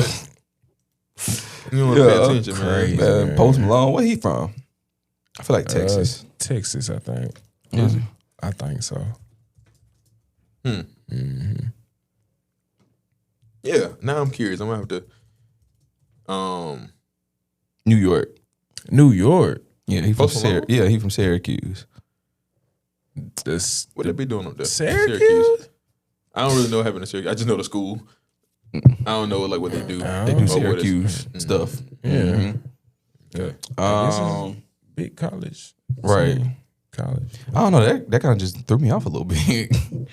I definitely thought he was from Texas. Would have definitely been my 100% answer on that. Lock it in. Yeah. But moving on. I hope that everybody gets an opportunity to really take the time, and really just think about that. You know what I'm saying? Put your comments in the chat. We'll probably clip this up and put it out online for other people to put y'all information and thoughts on that. Yeah. But we got Ice Cube about to take the Big 3 public, doggy. Yes, sir. That's major, I think, because I personally think that the Big 3 was one of the most innovative things to ever hit like TV, entertainment, period. Yeah, it was a fantastic idea. Excuse me. And it's also like been substantially growing ever since the beginning. It's never not had a growth. It almost, I think every year that it's existed, it's had substantial growth, which is just a major thing. And honestly, it's low key to the point where I would rather watch a Big 3 game than go to an NBA game.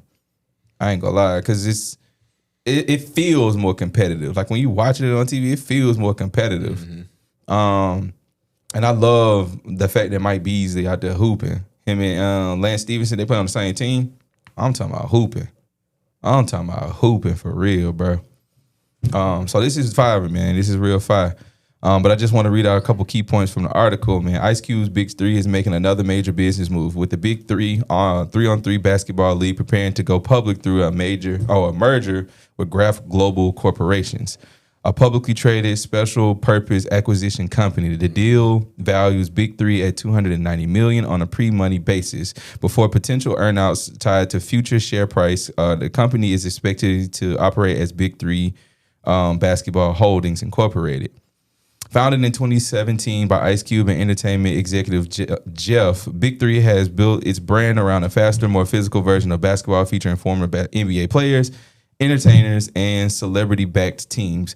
The league is now entering its ninth season, with the new season scheduled to begin in Los Angeles and the championship game set for August 22nd in Charlotte, North Carolina.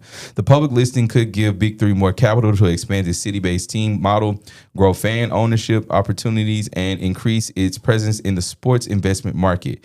In recent years, the league has pushed beyond its original touring format by selling teams in markets such as Los Angeles, Miami, Houston, and Detroit. For Ice Cube, the move represents a major step in turning the Big 3 from an independent sports entertainment into a publicly traded basketball business. It also gives fans and investors a chance to buy into the league that they have spent years positioning itself to alternative to traditional basketball. Yeah, that's dope.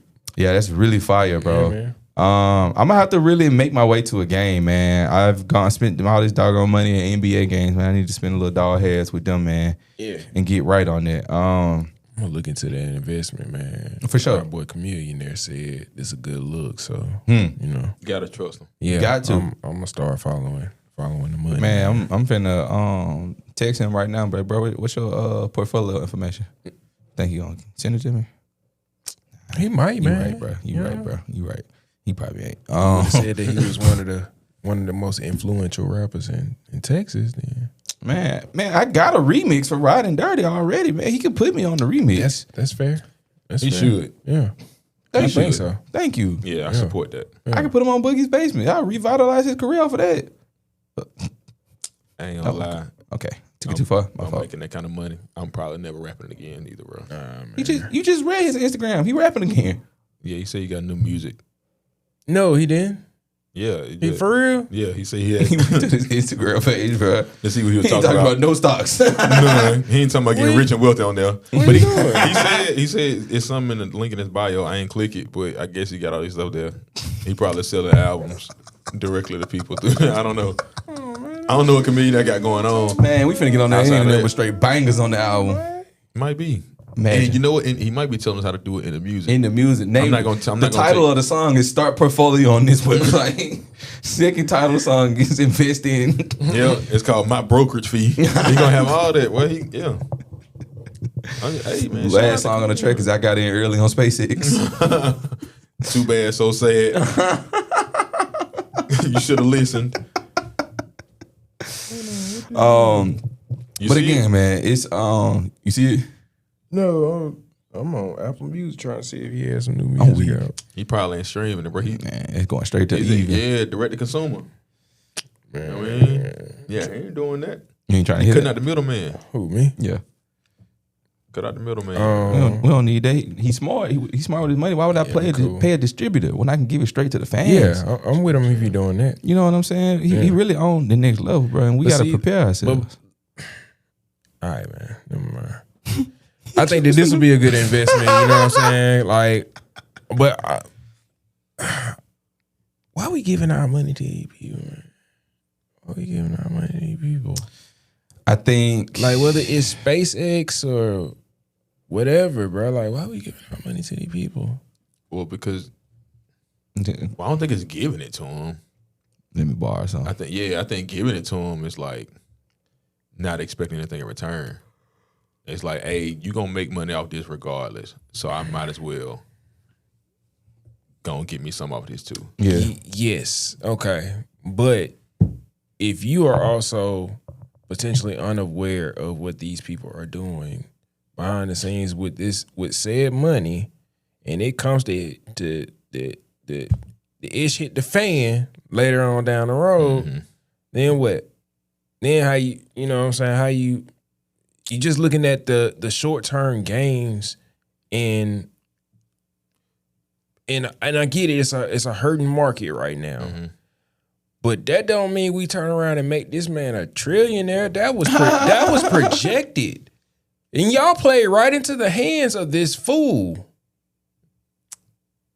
You know what I'm saying? So it's like, okay, man. At some point, when do we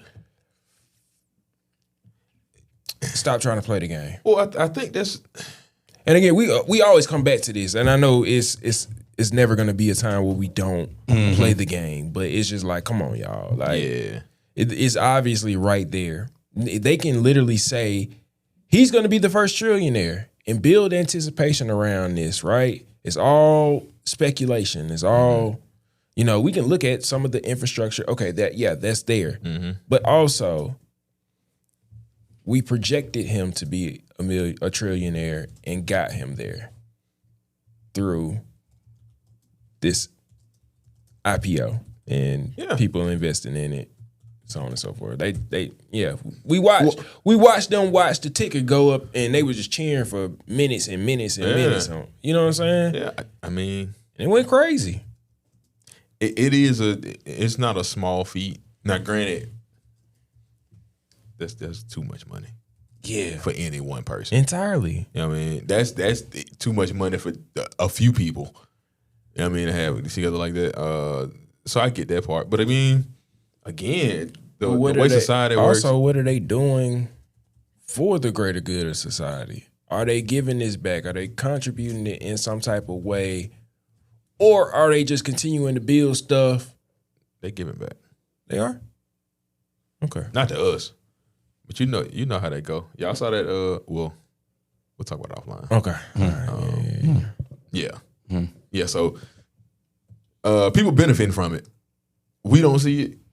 But there are people that absolutely benefit and they give back too, and even people who are, and I don't want to say air quotes less fortunate, but people that maybe not as wealthy as they are. So I guess in perspective to them, less fortunate also do benefit, and they give to the causes they feel necessary that align with them and their thoughts and beliefs. Yeah. So they give back. I'm hearing you. Just not the way we would do it if we had $1 trillion. But again, I think we just talked about Ice Cube going public. I think there's another avenue of like, all right, cool. Well, I ain't saying like, oh, let's get Ice Cube $300 million. I know that ain't how it worked, but also like we see how well this is doing. Like if we got an opportunity to get in, let's get in and win too, and support. You know what I mean? Like somebody that look like us. Now, granted, is he got sole ownership? No. Nah. But I mean, a percentage of, a $250 million company is better than 0% of it. Yeah. I mean, 100% of no company. You ain't lying. I mean? So, again, I'm not mad at this. That's what I'm saying. Yeah. So I mean, it's opportunities on both sides. Yeah, it's just some of the different other optics that just look. It's troubling, man. Yeah, well, a trillionaire is the troubling part. That's what I'm saying. That is the troubling part. Yeah, because like, what's coming next, guys? Yeah, for sure, there has to be something next. Right. He didn't just get to $1 trillion for nothing. Right. Somebody gonna try to top it. Of course. I mean, it's human nature. Because what's the next quadrillion now? I'm just curious about this. Real quick. Also, call Granny. Something doing to the sun. Every time I think about that, now, I need to text kids. So funny. Tell grandma we found something new. He's so stupid. That's funny. Y'all want to talk about? One second. I'm just curious about something real quick. What you got? Because I'm curious the amount of money it would cost to cure world hunger. Probably like 200 million. Your guess? I'm looking at it. I'm gonna say something around there, 200, 250. 40 to 265 billion a year. Okay, we was off. But that's manageable for somebody. It says you know what I'm that saying? An unbacked study suggests an annual investment of $93 billion. These funds cover both immediate emergency food assistance and long-term agriculture development, like irrigation, infrastructure, and female literacy. What? What does female literacy have to do with anything? What? Your guess is good as mine, brother. Okay, anyway. So this man got more than enough money to quite literally cure world hunger. And that's the thing that I think that people aren't thinking about hard enough for me, is that there's enough money in the world that no one should be going hungry, and yet people do. Elitism. The systems that's in place to always keep people where they are. Yeah.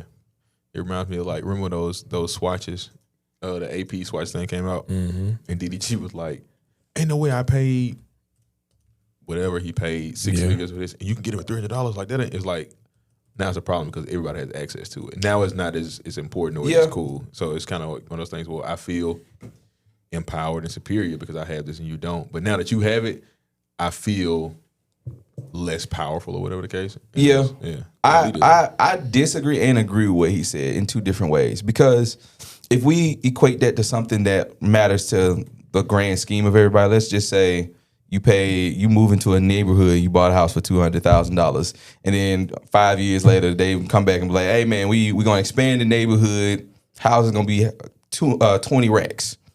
You gonna come up, "Hey, excuse me, guy, what's going on?" You know what I'm saying? I feel like I would immediately like, what's going on? And I think behind that same reason is why we're at a weird point when it comes to like the housing market right now, because people who bought their house early enough are truly benefiting from the housing market being garbage right now. But at the same time, it's getting to the point where houses are almost unaffordable, and so now people are like, well, the housing market, they got to do something to fix the housing market. But everybody who bought a house, they're going to be losing out on their investment. So it's like, how can you fix that without truly, not necessarily offending somebody, but depreciating somebody else's asset that they bought at a maximum price or whatever the price was at that time? So it's a weird thing. Yeah. Mm-hmm.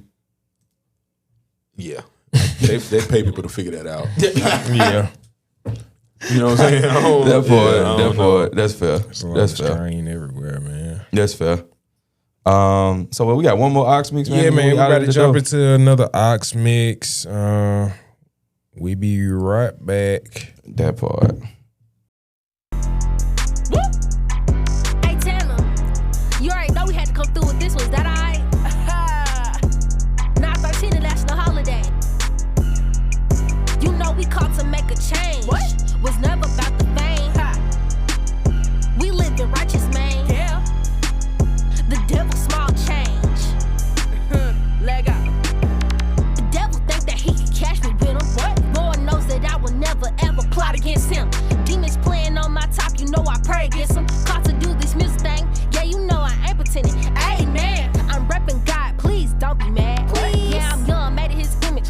God's plan. Can we switch it from them pistols, make the devil mad? Can we switch it from them pistols? Ayy, Tanner, let me speak the truth. What? I'm just like you, I debuted on the debut.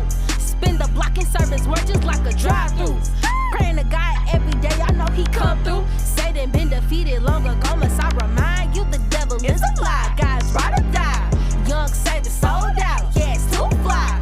Walk it like I talk it, you ain't gotta ask why. I don't know where to keep on asking. Ain't gotta ask why. What? Walk it like I talk it, you ain't gotta ask why. Not for real. Yeah, don't reverence that guy. What? Walk it like I talk it, you ain't gotta ask why. Yeah, ain't gotta ask why. The devil think that he can catch me with him. What? Lord knows that I will never ever plot against him.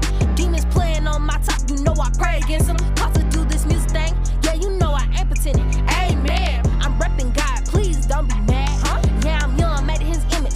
God's plan. Can we switch it from them pistols, make the devil mad? Can we switch it from them pistols, make the devil mad? Okay, apologize for all my sins. God, we really sorry. Two things about my God, he ain't absent nor he tardy. Best believe he gon' answer when I call him. Kings of music winning, me and Twin forever twinning. Big facts, we know you feel this impact. With my God, I never lack. Yeah, I get the last lap. Ha ha. The devil think that he can catch me. I told the devil he gon' have to try again, please. Let me speak the truth. I'm just like you. I debuted on the debut. Spin the block in service, work just like a drive-thru. Praying to God every day, y'all know know he come through. Said and been defeated long ago, must I remind you the devil is a lie. God's ride or die. Young Satan sold out, yeah, it's too fly. Walking like I'm talking, you ain't gotta ask why. Yeah, ain't gotta ask why. Walking like I'm talking, you ain't gotta ask why. Yeah, don't reverence that guy. You know what we got? What we got? Soul ties. Got locked in for real. I said soul ties. The devil think that he could catch me with him. Lord knows that I would never ever plot against him. Demons playing on my top, you know I pray against him. Claude to do this music thing, yeah, you know I ain't pretending. Amen. I'm repping God, please don't be mad. What? Yeah, I'm young, made in his image. God's plan. Can we switch it from them pistols, make the devil mad? Can we switch it from them pistols, make the devil mad? All right. Welcome back to the Morning Ox, everybody. Thank y'all for tuning in with us. This is powered by RJV Media Lab, RJV Brands. It's the game, man. We back in here. So, yeah, man, what you want to get into? Have you heard what's been going on with Anthropic? Nah. Okay. We'll get into some of that. All right, so recently, Anthropic has, let's see how I can sum this up. They introduced a new model, which is Fable 5. Okay. Fable 5 is a upgraded model from Opus 4.0, which is supposed to be the most powerful model. But they recently came out and talked about a project called Mythos, which is now, quote unquote, the most powerful version of Claude there is. Well, Fable is a lighter version of that. Oh, this one we were talking about the other day, the one that's more like for the commercial. Yeah, for the commercial use. Yeah. Okay. So the government, or I would say the Trump administration, had called for Anthropic was already calling for an emergency brake pedal on AI, but the Trump administration didn't want Fable 5 in everyday consumers' hands because of the fact that it can discover certain vulnerabilities in software and the use of it. How people are already using AI, it can get a little wonky. Yeah, but why not just keep that away from the public in general, including those commercial? I'm saying including those companies because now. Well, essentially, that's what they ended up doing. Okay. Yeah, they bought it from everybody, and Amazon was kind of like the whistleblower behind that. And there was talks about them having their own AI that one runs off of Claude, but it was detecting certain vulnerabilities that might put us at risk as a nation. Oh, like security risk. Yeah. I mean, to be honest, I'm sure there's still opportunity to do that with what's available. Yeah. So I mean, I know there are hindrances on some of that, but well, essentially they also said that ChatGPT is essentially running a comparable version of this already. They just point a finger at Anthropic, kind of thing. Okay. So and then I think that there's just trying to sway the public a certain way about Anthropic. Okay. I don't know. It's a lot of weird politics stuff going on in that. Maybe they're not playing ball as much. Yeah. When they hold keys to certain things. Man. Yeah. So there's a lot of information out there. And how long has Anthropic been around? I'm not sure. I mean, to me, they are a fairly new company, but they've probably been in existence for a while. I mean, I think it's around the same time that Chat and came into existence. Okay. But we can easily Google Yeah, that. we can find it out. I was just curious. Yeah, man, it's getting real. Like, the more and more we hear stories like this and talk about it. January 2021. Okay, so right at 5 years. Yeah. Let's see, with ChatGPT. Yeah, man, we're gonna get the Terminator coming for you. It was launched in November. Well, ChatGPT was launched in November 2022, but OpenAI itself was founded in 2015. You know, and Elon was one of the key people in that originally, and supposedly there is also some fights between, legal fights between him and Sam Altman right now about ChatGPT. So Elon has had stake in this from the beginning, and Sam is Sam is the founder. He's kind of the front guy for all of this. Okay. So even with like some of the trials and stuff like that, he's the guy. He's like the Mark Zuckerberg of it. Okay. Yeah. Gotcha. Okay, front man. Yeah. Yeah, I mean, as much as I use AI casually, and I know it has a lot more powers than I probably use it for most times. Yeah. Now after this past weekend, I'm in there. I've been, kind of digging around to figure stuff out. But yeah. And as much as it's been beneficial and helpful and saving time and money and all that stuff on my end, I ain't mad at a little pumping the brakes a little bit. Yeah. Because the way we use it is, for sure gonna be a little different than I'm sure how a lot of these other people. Well, I also think that the reason why they're saying pumping the brakes is because it's getting to a point where it can develop itself. I mean, the next phase, excuse me, the next phase of it is actually writing its own code and being able to replicate itself. Well, I'm sure continuously. I'm sure it can already. Yeah. And I'm we sure had it those. already exists. We probably did a story on this some episodes ago, but when those two programs were talking to each other in a language that the people who developed it couldn't understand, and like sharing messages, and they had to just shut like everything ones down. and zeros? Now it wasn't binary. They were. I forget. I don't know what the language looked like, but they were communicating with each other. Yeah. These two programs, two separate entities, and they were like, we don't understand what they're saying to each other. We have no idea. So they just shut everything down. So it's not like it's not a foreign thought.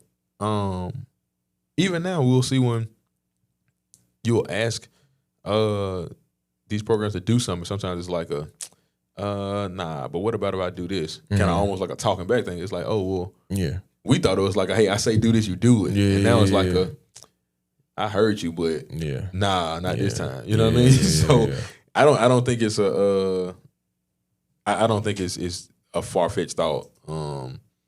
It's gonna be iRobot style, man. Terminator, all that. Like I told you before, man. When I be in there, I say, "Can you please? Can you please do this? Thank you. I appreciate your help on that." Not me.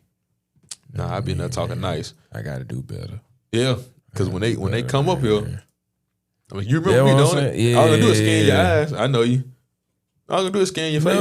Come on, bro. No, they got the information. All I'm gonna do is scan you. They gonna know everything about you. Oh yeah, I remember you. You remember you said da da da da. No, I don't remember that. If finna pull it up right there. Yeah. I'm trying to pull up. Yeah, this. y'all be nice to y'all computers. Yeah, man. please be nice. So to they them. be nice to you when they come to life. Them chatbots. We're gonna pull up Anthropic's statement. So highlighted in the yellow, it says, "We believe it will be good for the world to have an option to slow down or temporarily pause frontier AI development to enable society structures and alignment research to keep up with the advantages of the technology." Basically, it's moving way too fast, man. Like, Losing control. We can't keep up with it. It's gonna be writing itself, or it's already writing itself, and we ain't gonna be able to do nothing with it. You know what I'm saying? So yeah, that's terrifying. Because also, I also saw a movie not too long ago where AI is the judge of people. Yeah, like like cases, and the guy that created it ended up in the chair himself, and you have like 90 minutes to fight your case, and you get all the information. It's all there. Yeah, but you gotta fight your case. You got 90 minutes, so they to defend your life. Yeah. So is it like you get somebody got arrested for something? And Basically, yeah. That's crazy. But you know what? There is, and this was early on. This might have been a couple years ago. I know the beta testing, even like AI lawyers, where it's like hey man, you might not be able to afford an attorney. People use it, and the judge be like, "Hey, you use an AI lawyer?" People have gotten caught using them. But is that illegal?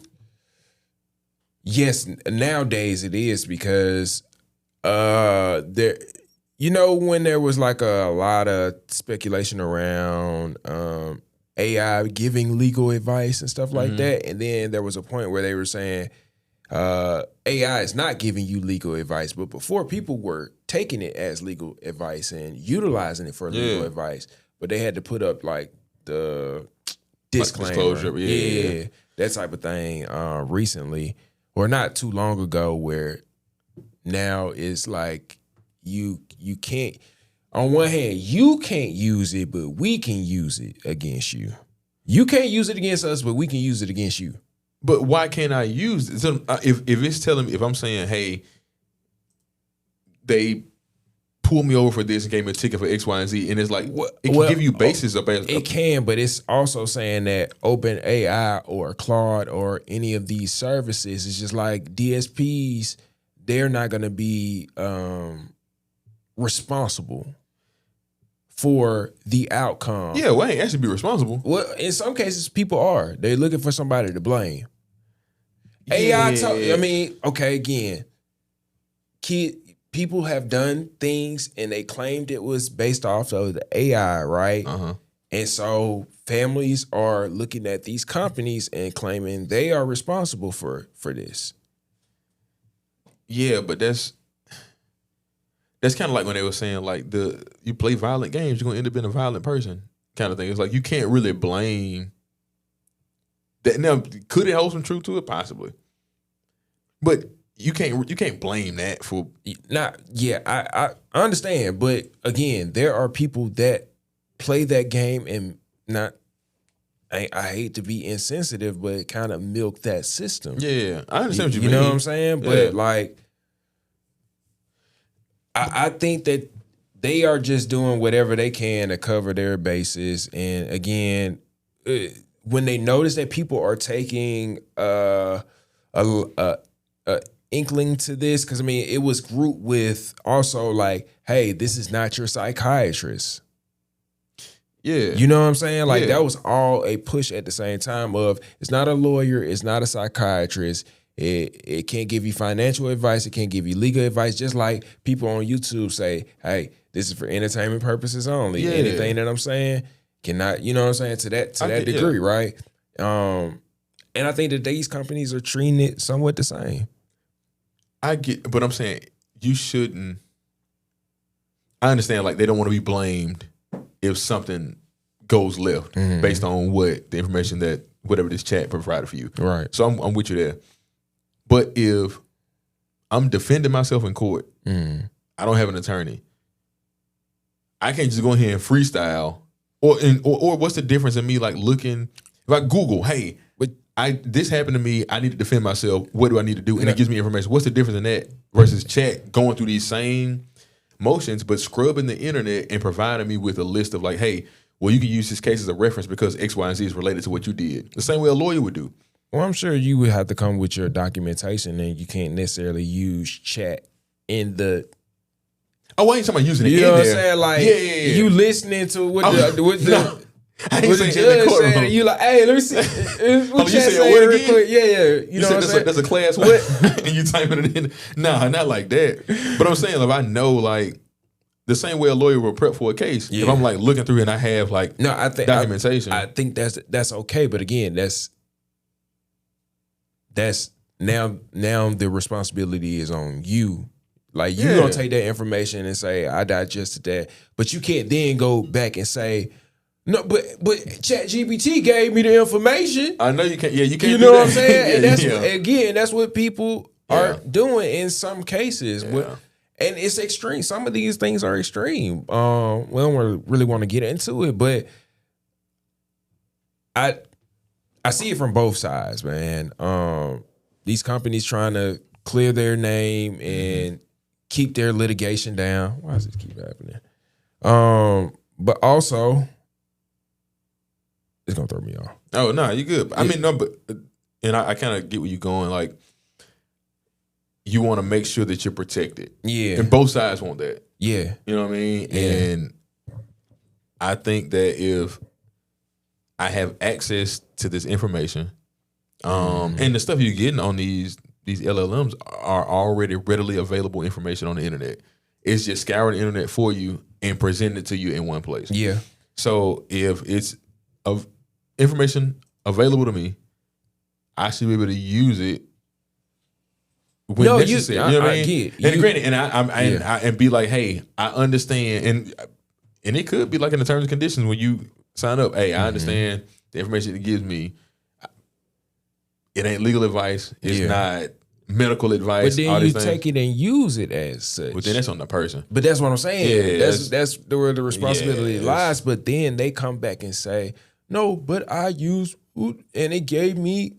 No, at that point you have taken all of the onus off of them and placed it on yourself, and you're now solely responsible for what you're saying and what you're representing. So I mean, it can get a little tricky trusting these LLMs for that type of stuff. Also, there's some exploitatives going on over at Meta. Okay. Holographic glasses. Well, that too. Oh, well, that's another thing on the docket. But okay. With they recently introduced another app, which is going to be an AI chatbot. And so with that, people have been using that to break into people's accounts and or access high notoriety people's accounts and change their password and contact information through a few exploitatives on the app. Or within the platforms itself, because it's native to the platform, so they're doing it within it. Yeah. There's been about 2 weeks of this going on, because we had this on the docket for a little minute. So it's been about 2 weeks of just a bunch of stories centered around Meta. Yeah, does like two-factor authentication prevent this, or is there a way to get around that? To be honest with you, no. And I can speak from experience. Like our ad account was hacked not too long ago. Yeah, like the brand's ad account. Like, and I'm still trying to figure out how exactly that happened, but I know that they are also sending out a bunch of emails that resemble what you would Facebook, get. what you would get from like a business account, but it has weird links in it. So I mean, if you get those type of emails, just disregard them. But yeah, there's a lot of hacking and nefarious activities going on over at Meta, man. I would be very mindful. I'm looking into the process of now starting to collect back my data and what that's going to look like, and maybe even like how we introduce that to other people. Yeah. You know what I'm saying? Because I think that like California, I know California, or I'm aware of California having a program called the DROP program where people can inquire to retain their data back, and that way your some of the personalized advertisings that they do for you would start to dissipate. You can kind of like regain control of your online identity, because there's thousands and thousands of pages, especially for us as millennials. If you've been on the internet for a while, it's all out there. So, I mean, like, there is a file, there is a record of your digital footprint out there. And I've been kind of doing some research on how to acquire this and how to get control back of these type of things, especially with, you know, being hacked and data leaks happening every other day, exploitatives, especially being in like the development world. You're susceptible to just crazy things happening, man. Yeah. I mean, I think if we're using the internet, it's just kind of like, just got to take that risk. And you know, like, even when we had those conversations before, like when you accepting things, how it translates to more than just like the data, but like real life as well. Like, you kind of lose the ability and the rights to do certain things. Yeah. You know what I'm saying? Facts. They put the Fable 5, which is the Claude model. Somebody put that out on like Torrent Bay. Oh, they pirated it. Wait, how? Whoa, but how though? No, what I'm saying, like, it's faulty software, or I don't even know what you would consider it, because it's part of, I don't even know what it's considered. Is it an application? You know what I'm saying? That type of thing, because it has to have some type of classification for it.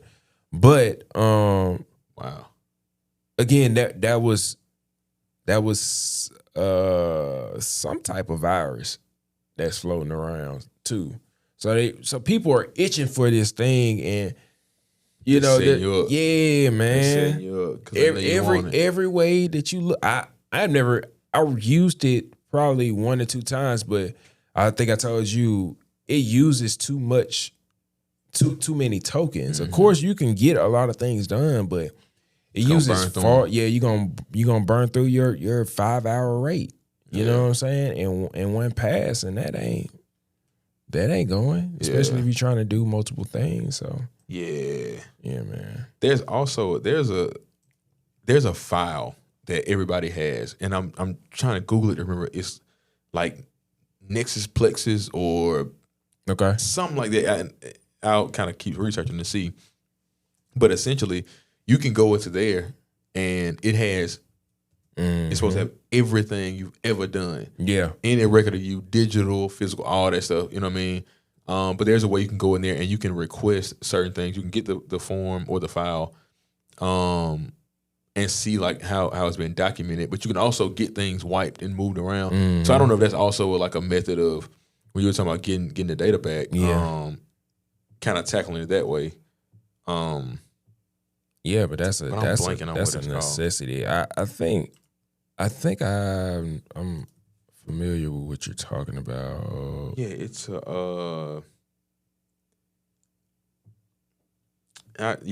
it's been a while since I've heard of it, or heard anybody talk about it. I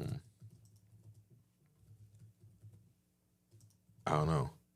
Yeah, I kind of went into this little rabbit hole of looking up information and stuff like that. So forgot where I even had that. But anyway, yeah. I know California has the drop program, like we said. Okay. LexisNexis.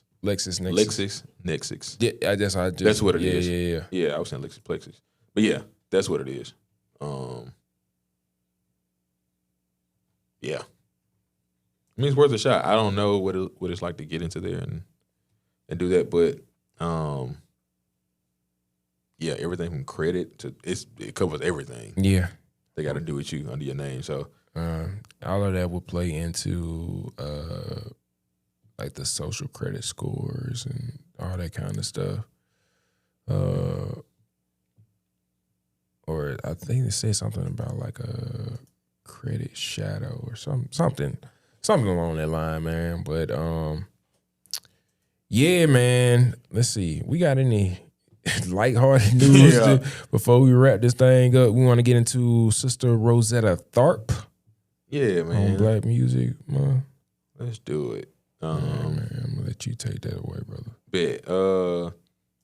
Yeah, like we've been doing every day, every episode of the month for Black Music Month is highlighting and spotlighting a Black musician or artist. And today's spotlight is on Sister Rosetta Tharpe. And she was heavy into gospel and rock and roll. It says before Elvis, before Chuck Berry, there was Sister Rosetta Tharpe. She fused gospel with electric guitar and helped create rock and roll. The widely acclaimed Sister Rosetta Tharpe is among the greatest sanctified gospel singers of her generation, a flamboyant performer whose music often flirted with the blues and swing. She was one of the most controversial talents of her day, shocking purists with her leap into the secular market. Playing nightclubs and theaters, she pushed spiritual music into the mainstream and helped pioneer the rise of pop gospel. And many historians call her the true godmother of rock and roll. Some of her essential tracks are Strange Things Happening Every Day, Up Above My Head, Didn't It Rain, and This Train. So shout out to Sister Rosetta Tharpe. I've heard of her before. I've seen some videos before of her like playing the guitar and singing, and it's like, oh no, this is for sure like rock and roll style. Yeah. Super early on, man. So yeah, shout out, man. Yeah, that's dope. That's dope. Pioneers, man. We love that. So this is before. This is before Elvis and yeah. So this is like yeah, like grassroots. You know what I mean? Like starting from the bottom. So okay. Yeah, shout out to Sister Rosetta Tharpe. Now, is she in the Rock and Roll Hall of Fame? I don't know. That would be a travesty. I would imagine she would be. Let me see. On this good Juneteenth. Let's see. Is she in there? Sister Rosetta on the actual website. They take me right there. I like that. Shout out to you, Google, for taking me directly there and not giving me the overview. Sister Rosetta was the first guitar heroine of rock and roll. Her heartfelt gospel folksiness. What? I've never seen this word before. Folksiness. Gave way to her roaring mastery of her true trusty Gibson Les Paul Custom, which is a guitar, which she wielded on a level that rivaled the best of her male contemporaries. Induction. Okay, yeah, she was inducted in say what? 2018. Okay. May 2018. That's crazy. Yeah. It took that long. Oh yeah, I see. 2018 Hall of Fame. But she started in 1938. Mm-hmm. That's a long time. I wonder what took it so long. Wait, to get in the Rock and Roll Hall of Fame? Yeah. Yeah, but we usually don't get our flowers until it's too late, like they keep doing with Stevie. And I'm gonna keep saying that. Yeah. Cause it's gonna be that's gonna make me mad when people are like, oh yeah, man, we wanna honor Stevie. It's gonna make me mad. I don't wanna see nothing after the fact, bro. Like, give him his flowers now. Find an artist that can give him a proper tribute Because I mean, the flip side of that is sometimes when they live and they don't give them a proper tribute. Yeah, you know what I'm saying. Yeah. So, but who could do that? Who could? And I know it's usually a number of people, but who can go up there and be like, Stevie and style? do tributes to Stevie Wonder? I would imagine. I mean, they ain't always gonna play piano, but they're gonna bring John Legend. Don't put John Legend up there. They're gonna bring Alicia Keys. I can do Alicia Keys. Don't put John Legend up there. Why John can't be up there? John Legend ain't singing no Stevie Wonder song, bro. Not properly. Maybe. No, not even Rivers in the Sky. And John Legend. All right. Let's say this. John Legend or Ruben Studdard with John Legend. Rivers in the Sky.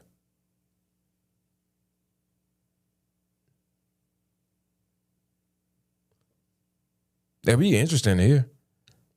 Yeah. I know I'm not saying John Legend singing. I'm just saying playing piano. Because I don't know if Ruben can play the piano, but I'm just saying like. I mean, I wouldn't be.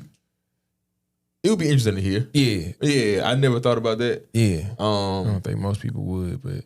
Yeah. But just to keep John from singing. Yeah. Just to keep him from singing. And I like John. I like John Legend. Love John. But man. I don't want to hear him sing Stevie Wonder. I'm with you on that. I can't think of one single song I would want to hear him. Yeah. That would make sense with him to sing. I can't think of one, man. But I don't know. Who's singing My Cherie Amour?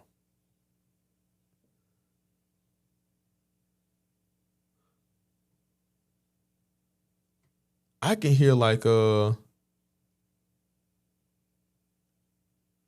don't know this song in particular. I feel like Neo could do a good job. I think Neo could maybe do that song. Okay. That's just my initial thought. It's probably somebody better. But I can see that. I think Neo would do a great job doing that. Yeah. Just that one song though, right? I don't want to hear no medley. Be honest with you, man. I mean, people gonna have to do it ain't gonna be Stevie. That's what I'm saying. And I only really want to hear Stevie sing Stevie songs. But I mean, even like if it's not Stevie, even give me the vibe of Stevie. Neo gonna want to have a bunch of women on stage. He gonna be wanting to wild out and do a bunch of stuff that ain't Stevie-esque. Yeah. You know what I'm saying? So who can body? I can hear Miguel doing it. But just singing. Miguel got to stay still. He got to be still. He got to be still. Because Stevie didn't dance. Daddy, he ain't jump. This has been the morning. He did leg drop that girl on the stage. You know what I'm saying? He did do that. He got to calm down, man. And then just got up like it didn't happen. That girl's unconscious almost right down that stage. And he just left her. He didn't say sorry or nothing. But just kept singing. Yeah. He didn't practice that jump. That was crazy. Man. I forgot about that. Yeah, I don't know, he man. didn't anticipate all them people being We do need to have who y'all think, Ox fam, would be a great would do a great job for a tribute for Stevie Wonder. Yeah. Let us know, man. Yeah. Yeah, maybe we can put together like a fake set for it. See what it would sound like. Yeah. Based on these people in the song. So dang, that'd be messed up. What? Fantasy tribute? I'm not mad at that. Like they do fantasy sports, you got like fantasy tributes. Yeah. Yeah. And it's not saying they gotta be like because somebody passed. It's just I want to do a tribute. Yeah. Yeah. But who would you like your fantasy team? You put your fantasy roster together for a tribute. I might have to make that a thing. Yeah. I'm with that. I think that'd be dope. Yeah. I think that would go over well. Yeah. If somebody had to do a tribute for you, it was like, hey man, we celebrate you this year. And they're gonna do in any area, whether it be in music, entrepreneurship, and filming, any like who would be the people that you would want to either speak or perform like for the end there for you? Yeah. Huh. That's an idea, man. Yeah. I like that. Yeah. All right, man. Got any closing thoughts before we get up out of here? Happy Juneteenth, man. Yeah. Happy Juneteenth. Yeah, be proud of your heritage, your history. celebrate however you celebrate, whether that's a day of resting or if you still got to work, get to it, but still be proud and you know, share what you learned. Yeah, and we're just glad to be here. So thank y'all for rocking out with us for sure today on this Flex on a Friday. And as always, man, be kind. Remember, God loves you, and so do I. Till next time, we'll see y'all. Yeah.